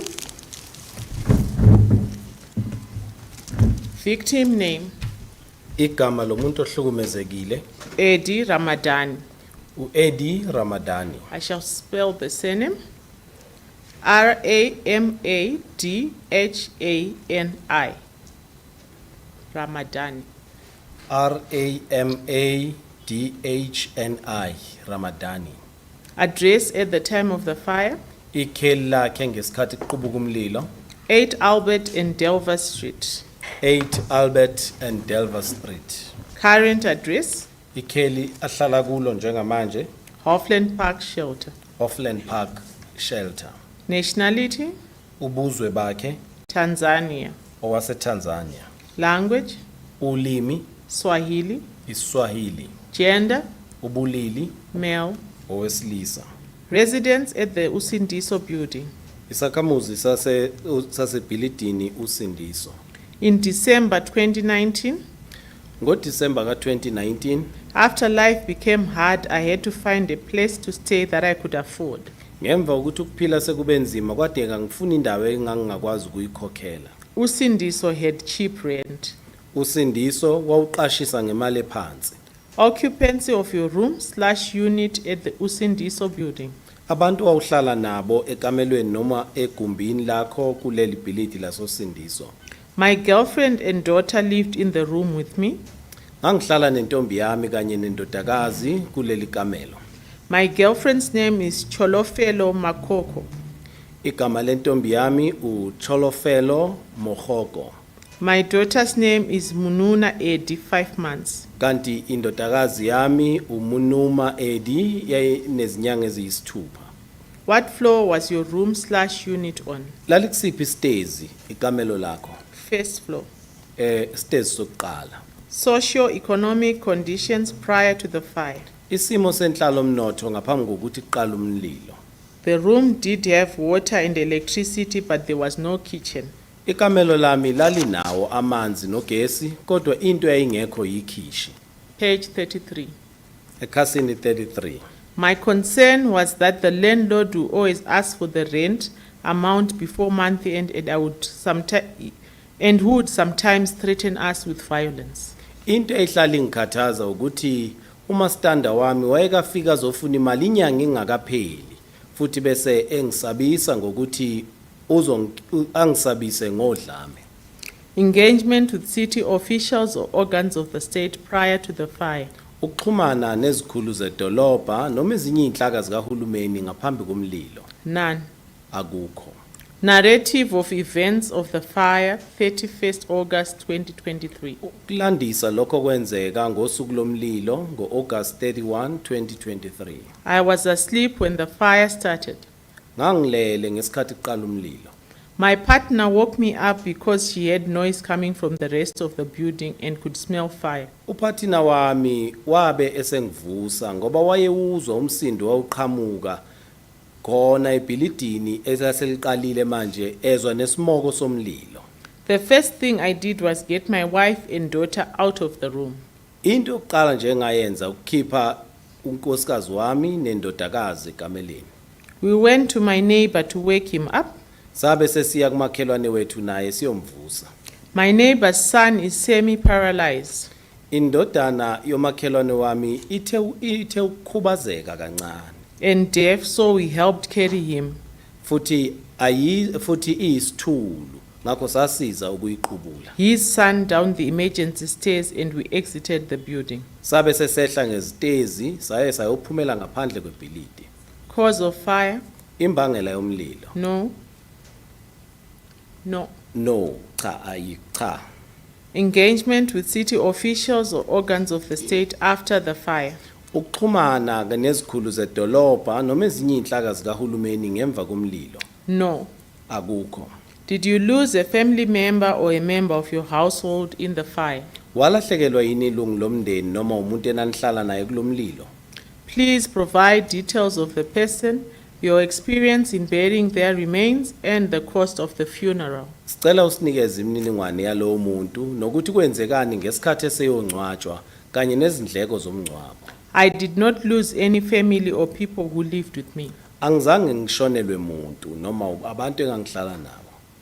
Did you lose any of your belongings or were they damaged in the fire? Zikhona yini izinto zakhe zakulahlekela noma zonakala emlilweni? Please provide a list and an estimated value of these items. Sicela usinikeze uhlu lwazo nokuthi futhi uhlawumbisela ukuthi sibiza malini. I lost everything from my room. It is worth about 25,000 rand. Ngalahlekelwa yikho konke kamelweni lami cishe kubiza imali engu-25,000. Did you get injured by the fire or did you get injured trying to escape from the building? Walimala yini ulinyazwa umlilo noma walimala ngesikhathi uzama ukubaleka uphume ebhilidini? Please explain what your injuries are, what medical treatment you received, which hospital/clinic you received treatment from, and what medical costs you have paid so far. Sicela ke usichazele ukuthi walimala kuphi, ikuphi ukwelashwa owakuthola, futhi wasiwa kusiphi isibhedlela noma umtholampilo nokuthi ikuphi ukwelashwa manje osowukhokhele. Please also advise if you have recovered from your injuries and what medical treatment you still need. Phinde futhi usitshele ukuthi usululeme yini nokuthi ikuphi ukwelashwa osakudinga. I did not get injured. Angizange ngilimale. Did you lose any materials or stock related to your business? Ikhona impahla yakulahlekela noma isitoko sebhizinisi? Please provide a list and an estimated value of these items. Sicela usinikeze uhlu lwalokho nokuhlawumbisele futhi ukuthi kwakubiza malini. Page 34. Khasini 34. I had a small business selling things outside the building. Anginesitodlwana engangidayisa izinto ngaphandle ebhilidini. I had stock in my room that I lost due to the fire. Kunesitoko esasikhona ekamelweni lami naso futhi esadliwa umlilo. I think it was worth about 700 rands. Mhlawumbe cishe sasilinganiselwa emakhulwini ayisikhombisa amarandi. Did you lose any income as a result of not being able to work or run your business? Ikhona ihole likulahlekele ngenxa ukuthi awusakwazi ukusebenza noma ukuqhuba ibhizinisi. Either from being injured, traumatized, or having lost materials or stock related to your business. Ngaba mhlawumbe kubangwe ukulimala, ukushaqeka, ukwehlele noma ukulahlekelwa isitoko sakho sebhizinisi. Please provide us with the details of your employer, Sicela usinikeze imininingwane yomqashi wakho, income earned, iholo oliholayo, and the date when you returned to work kanye nosuku lapho obuyele ngalo emsebenzini. or were able to continue with your business. Noma ubusukwazi ngalo ukuqhubha ibhizinisi lakho. I could not afford to start my business again. Angibange ngisakwazi ukuphinde ngiliqala ibhizinisi lami. I think I lost about 12,000 rands. Cishe mhlawumbe ngalahlekelwa imali engu-12,000. Compensation received as a result of the fire, Isinxephezelo esitholakele ngenxa yomlilo, 2,000 rands from the Red Cross via e-wallet. u-2000 wamarandi owawuvela kwa-Red Cross nawo owathunyelwa nge-e-wallet. Socio-economic conditions after the fire. Isimo senhlalo-mnotho ke manje ngemva komlilo. I now live at a new shelter that the government took us to. Njengamanje ngihlala endaweni esihlinzekwe uhulumeni asithathe wasibeka kuyo. My life changed because I have a young daughter and it is expensive to buy the things to raise a baby. Ukuphila kwami kushintshile ngoba nginendodakazi encane futhi ziyabiza izinto zezingane. The Hoffland shelter has amenities and the NGOs bring us groceries. Hoffland indawo noma indlawo esakhiwo sase Hoffland esihlala kuyo sinezintwana ezithile esizitholayo futhi nezinhlangano ezingenza inzuzo ziyasilethela igrosa yokudla. But we cannot cook often because there is no stove. Kodwa sikwazi ukupheka njalo ngoba izitofu azikho. The Hoffland shelter has a large occupancy, however there are only 2 toilets. Abantu abahlala lapha eHoffland baningi kodwa izindlu zangasese zimbili kuphela. We often get sick because of this. Lokhu ke kuwenza ukuthi sikujwayele ukugula. We live sought Usizo olufiselekayo noma esilifunayo. accommodation, Ukuthola indawo yokuhlala, groceries, grosa yokudla, documentation, ukuthola amaphepha afanele capital to start a kanye business. nokuthola imali yokuqala ibhizinisi. Any other relevant information? Khona olunye ulwazi futhi olubalulekile? None. Alukho. Madam Chair, may I request that this statement be admitted into evidence as NRF 34. Thank you, Ms. Matiza. It is so admitted.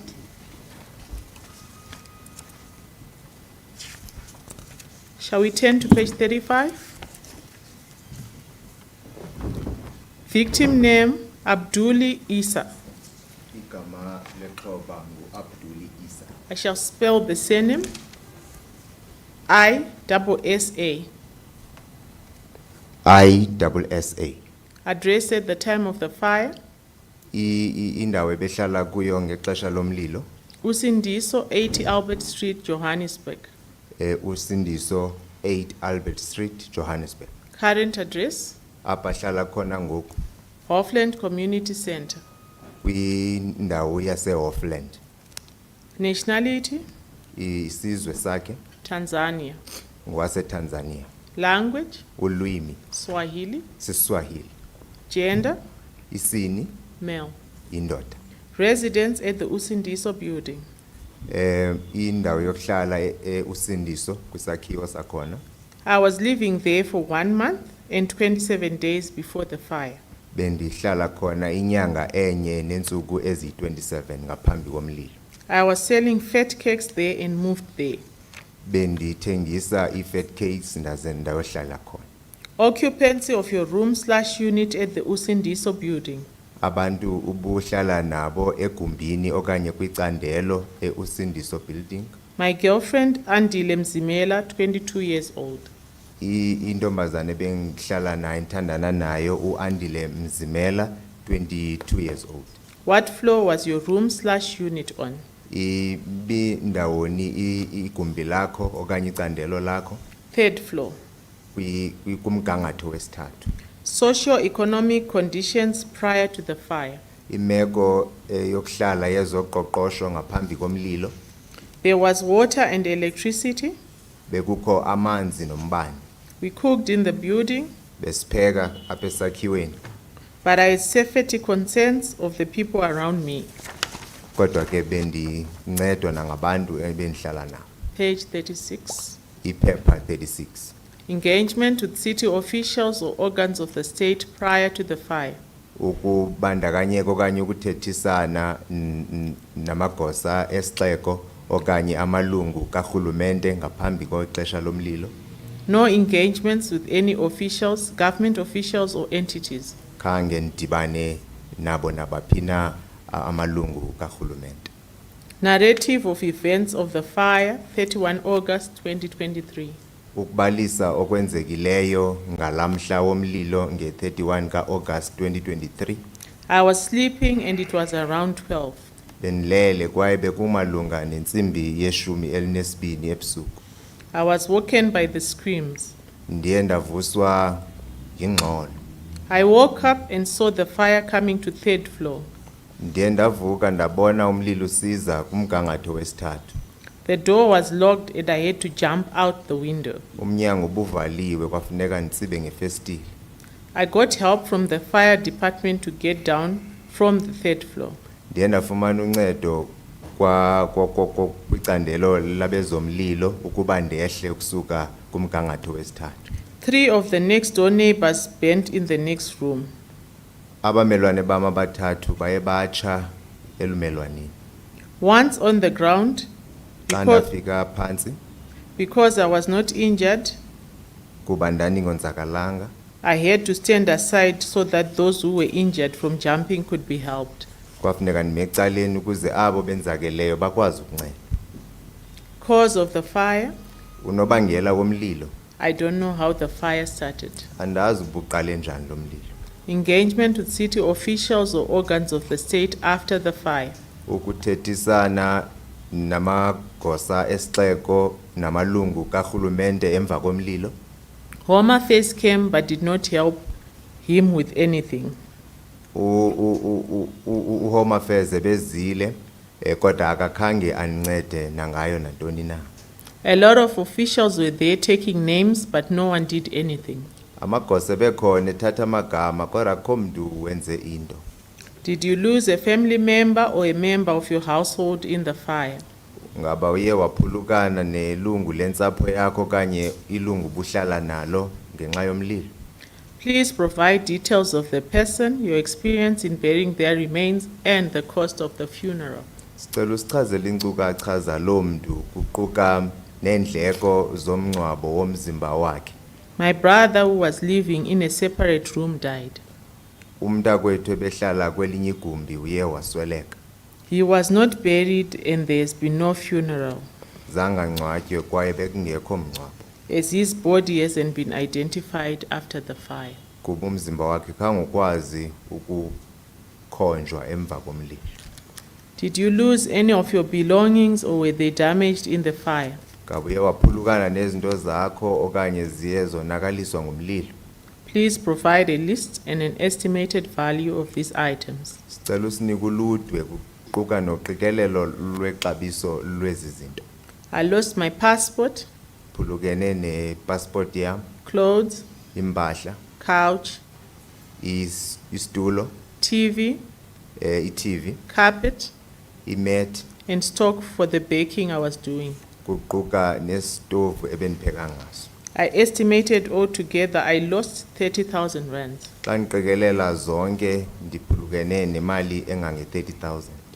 Did you get injured by the fire or did you get injured trying to escape from the building? Ngaba uye wonzakaliswa ngumlilo okanye uye wonzakala kuba ubuzama ubaleka kwesakhiwo. Please explain what your injuries are, Cela ucacise ukuba wenzakele njani, what medical treatment you received, ufumene uncedo lwezonyango olunjani, which hospital/clinic you received treatment from, ufumene uncedo kwesiphi isibhedlele okanye kweyiphi ikliniki, and what medical costs you have paid so far. kwaye ungene ezindlekweni ezingakanani kwezonyango. Please also advise if you have recovered from your injuries, Sicela usazise ukuba uye waphila na kumonzakalo wakho and what medical treatment you still need. kwaye udinga oluphi uncedo lwezonyango. I was not injured, but my girlfriend was cut on her leg. Khange ndenzakale kodwa intombazana endithandana nayo iye yasikeka emlenzeni. She took the ambulance outside the hospital. Uye wathatha iambulance ngaphandle kwesibhedlele. We did not pay for treatment. Khange sibhatale izindleko zonyango. Did you lose any materials or stock related to your business? Kukhona izinto ophulukene nazo okanye istokwe seshishini lakho.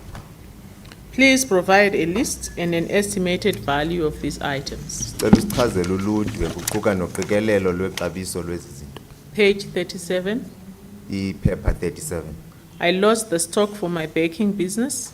Ndiye ndaphulukana nesitovu seshishini lam lokubhaka. The stock was oil, Istokwe yioli, the stove for frying, isitovu sokugcada, flour, sugar, iflour neswekile, and the buckets, kuquka namapheyili. worth approximately 5,000 rands. Ndiqikelela ukuba zipha kwi-5,000 rand. Did you lose any income as a result of not being able to work or run your business? Ngabe uphulukene nengeniso kuba ungakwazi ukusebenza okanye ungakwazi uqhuba ishishini lakho? Either from being injured, Mhlambi kuba wenzakele traumatized, okanye wenzakaliswe ngumothuko or having lost materials or stock related to your business. okanye uphulukene nezinto ubuzisebenzisa kwishishini lakho. Please provide us with details of your employer, Sicela usazise iinkcukacha zomqeshi wakho, income earned, imali ubuyingenisa and the date when you returned to work, nosuku apho uye wabuyela emsebenzini or were able to continue with your business. okanye uye wakwazi ukuqalisa kwakhona ishishini lakho. Every day I was making approximately 600 rands. Qho ngosuku bendisenza imali ephaa ku-600 rand. I am not earning anything currently. Ayikho enye ingeniso endinayo. Compensation received as a result of the fire. Isibonelelo osifumeneyo ngenxa yalomlilo. I received 2,000 rands from the Red Cross. Ndifumene i-2,000 rand kwabomnqamlezo bomvu. Me and my girlfriend received 4,000 rands to split. Mna nentombazane endithandana naye sifumene i-4,000 rand uba siyahlula. Socio-economic conditions after the fire. Inhlalo yezoqoqosho emva komlilo. All my facilities mentioned, including water, Zonke izinto zam kuquka amanzi, access to a shower, ukwazi ukufumana ishawa, and a toilet, nendlu yangasese, cooking facilities, indawo yokuphekela and electricity. nombane. Metro came with Red Cross to evict people. Imetro izile nabo mnqamlezo bomvu bezonceda abantu And they used pepper spray. baye basebenzisa pepper spray. Metro threatened to arrest people if they didn't leave. Abe metro baye boyikisa abantu ukuba abafuni kumka. Some of the foreign people from the shelter get arrested when going to town. Abanye bayabanjwa abasuka kwamanye amazwe xa besiya edolophini For lack of documents, ngenxa yokungabi namaphepha mvume, and so they cannot leave the shelter. ngoko abanokwazi uyishiya le ndawo yekhusi. Some are being arrested as we speak. Abanye bayabanjwa njengoba sithetha. Relief sought. Uncedo okanye isiqabu esidingekayo. I would like a place to stay, Ndingathanda ufumana indawo yohlala, a job, umsebenzi, and a passport. kuquka nephepha mvume lokuhlala. Any other relevant information? Khona enye inkcazelo efanelekileyo nosichazela yona? NA. Ayikho. Madam Chair, may I request that this statement be admitted into evidence as NRF 35. Thank you, Ms. Matiza. It is so admitted.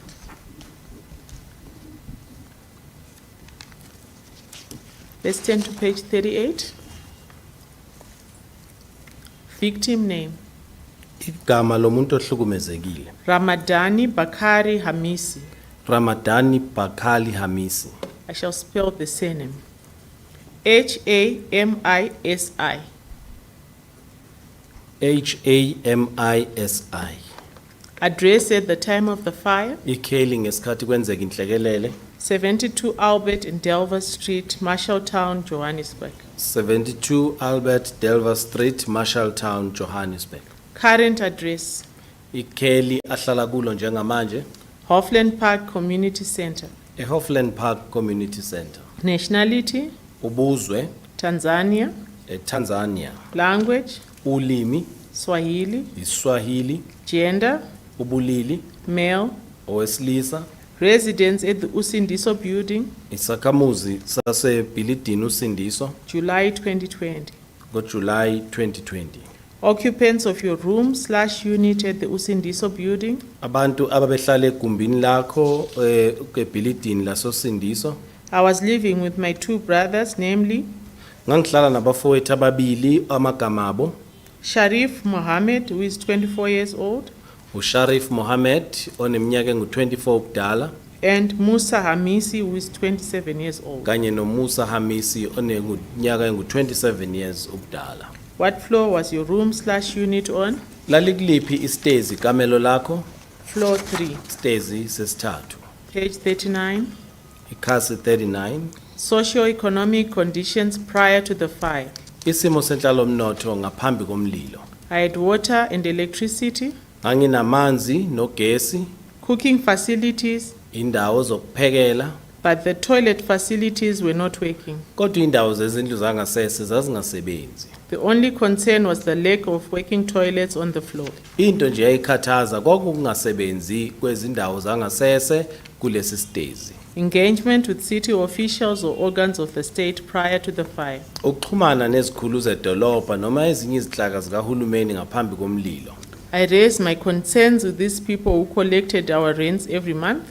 Ngakuveza ukukhathazeka kwethu kulabo abantu ababeza bezolanda imali yerent inyanga zonke. These interactions yielded no fruit, Kodwa lezo ingxoxo azibanga nazithelo. but empty promises, Kodwa nje kwaba yizithembiso ezingafezekanga. and I raised these issues every month. Futhi ngangihlale njalo ngiziveza nsuku zonke lezi zinto ezikhathazayo. Narrative of events of the fire, 31st August 2023. Ukulandisa ngokwenzeka ngomhla ka-31 August 2023 ngesikhathi kuqubuka umlilo. I was sleeping, and when I woke up, Ngangilele kwathi uma ngivuka I saw that there was smoke everywhere ngabona ukuthi yonke indawo yayigcwele intuthu. and the fire had started. Umlilo wawusuqalile. I took a wet towel, Ngathatha ithawula elimanzi, covered my mouth, and ran out of the room. ngamboza umlomo wami ngaphuma ekameleni. I ran into another person's room Ngabalekela ngagijima ngiya kwelinye ikamela lomunye umuntu. and jumped out of their window Ngafike ngaxhuma ngefastela labo. onto a steel shed. Ngagxumela endaweni eyisakhiwo esisansimbi. There was no electricity at the time of the fire. Kwenzeka lokhu nje ugesi awukho. I do not know how my brothers escaped the building Namanje angazi ukuthi abafowethu baphuma kanjani kuleli bhilidi. cause of the fire. Imbangela yomlilo I do not know. angiyazi. Engagement with city officials or organs of the state after the fire. Khulumisana nezikhulu zedolobha noma ezinye izinhlaka zikahulumeni ngemva komlilo. I spoke to someone who deals with trauma and calmed me down. Ngakhuluma nomuntu othile osebenza ngabantu abahlukumezekile wabe sengehlisa umoya. Did you lose a family member or a member of your household in the fire? Walahlekelwa yini ilungu lomndeni noma umuntu enanihlala naye kulomlilo? Please provide details of the person, Sicela usinikeze imininingwane yalomuntu. your experience in burying their remains, and the cost of the funeral. Okwenzeka ngesikhathi eniyongcwaba lomuntu kanye nezindleko zomngcwabo. Yes, I lost 5 friends Yebo ngalahlekelwa abangani abahlanu who I call brothers. engibabiza ngokuthi abafowethu. I cannot recall the others' names, Angisalikhumbula amagama abanye. but those I can, namely Kodwa laba engibakhumbulayo yilaba. Charles and Chebe. Charles kanye nomchebe. Did you lose any of your belongings or were they damaged in the fire? Khona yini impahla yakho yakulahlekela noma yalimala emlilweni? Please provide a list and an estimated value of these items. Sicela usinikeze uhlu lwayo bese uhlawumbisela ukuthi kwakubiza malini. I lost the following: Nakho kwangilahlekela. television estimated at 3,000 rands, I-television elingahlawumbisela lapha enkulungwaneni ey'ntathu zamarandi. fruit that I sold out of the building estimated at 5,000 rands, Bese kuba izithelo engangiyidayisa khona ngaphandle kwebhilidi cishe zazilapha kumali engu-5,000 omarandi. fridge estimated at 2,500 rands, Kube ifridge yami ekulinganiselwa ku-5,500. bed estimated at 1,500 rands, Umbhedo ulinganiselwa ku-1,500. laptop estimated at 1,000 rands, I-laptop elinganiselwa ku-1,000 omarandi and clothes. kanye nezingubo zokugqoka. Page 40. Ikhasi 40. Did you get injured by the fire or did you get injured trying to escape from the building? walimala yini walinyazwa umlilo noma walimala ngesikhathi uzama ukuphula ukundlela uphume ebhilidini? Please explain what your injuries are, Chaza ukuthi walimala kuphi, what medical treatment you have received, ikuphi ukwelashwa kwezempilo okutholile, which hospital/clinic you received treatment from, wakuthola kusiphi isibhedlela noma umtholampilo, and what medical costs you have paid so far. nokuthi usukhokhe malini wezindleko kuze kube manje. Please also advise if you have recovered from your injuries Phinda usitshele futhi ukuthi uyelulama yini ekulimaleni kwakho. and what medical treatment you still need. Ikuphi futhi ukwelashwa osakudinga. I hurt my foot when trying to escape the building. Ngalimaza unyawo lwami ngesikhathi ngizama ukubaleka ngiphume ebhilidini. I went to a hospital in Soweto Ngaya esibhedlela eSoweto where I was prescribed an ointment to rub on my foot. lapho ngabe sengitshelwa ukuthi ngithole umuthi engangizogcobisa onyaweni lami. It cost 300 rand Waba imali engu300 yamarandi. and I have recovered from the injuries. Futhi sengingcono manje kulokho kulimala. I do not need any further medical treatment. Akukho kunye ukwelashwa engisakudinga. Did you lose any materials or stock related to your business? Kukhona yini impahla noma isitoko esakulahlekela sebhizinisi? Please provide a list and an estimated value of these items. Sicela usinikeze uhlu lwayo bese usho futhi ukuthi uhlawumbisela ukuthi kubiza malini. Yes, I lost fruit which I was selling estimated at 5,000 rand. Yebo ngalahlekelwa yithelo engangiyidayisa cishe zilinganiselwa lapha ku 6,000 5,000 noma rand. Did you lose any income as a result of not being able to work or run your business? Ulahlekelwe yini iholo ngokuthi awusakwazi ukusebenza noma uqhubha ibhizinisi lakho? Either from being injured, Kungaba ngenxa yokulimala, traumatized, ukushaqeka, or having lost materials or stock related to your business. noma ukulahlekelwa impahla yakho noma isitoko sakho sebhizinisi. Please provide us with details of your employer, Sicela usinikeze imininingwane yomqashi wakho, income earned, iholo oliholayo, and date when you return to work nosuku ophindele ngalo emsebenzini. or were able to continue with your business. Noma ubusukwazi ukuqhubeka nebhizinisi lakho. No. Cha. Compensation received as a result of the fire. Isinxephezelo ositholile ngenxa yomlilo. I never received any money as assistance to recover from the fire. Akukho usizo nje lwezimali engilitholile ukuze ngikwazi ukuphakama kulesimo somlilo. Socio-economic conditions after the fire. Isimo senhlalo omnotho ke manje ngemva komlilo. I am staying at the Hofland Park and I do have water, Ngihlala eHofland Park futhi nginawo amanzi, electricity, ugesi, access to toilet facilities, indawo zezindlu zangasese, and cooking facilities. nendawo zokupheka. The only issue I have is that there is no food and we have to fend for ourselves. Inkinga nje ukuthi ukudla kukho manje kufanele sizibonele. Relief sought. Usizo olufiselekayo. I would like to get my passport, Ngingathanda ukuthola ipassport a yami, place to stay, indawo yokuhlala, and money estimated at 30,000 rands. nemali mhlawumbe engaba ngu30,000 noma rand. Any other relevant information? Lukhona olunye futhi ulwazi olubalulekile. I have been coughing a lot due to the smoke of the fire. Bengilokhu ngikhwehlela ngenxa yale yantuthu yomlilo. I would like assistance to be able to stop the coughing at a hospital. Ngingathanda ukuthola usizo ozokunqamula lokhu kukhwehlela esibhedlela. Madam Chair, may I request that this statement be admitted into evidence as NRF 36. Thanks, Ms. Matiza. It is so admitted. Madam Chair, would this be a convenient time to adjourn for the day? Yes. These proceedings stand adjourned until tomorrow at 10 o'clock.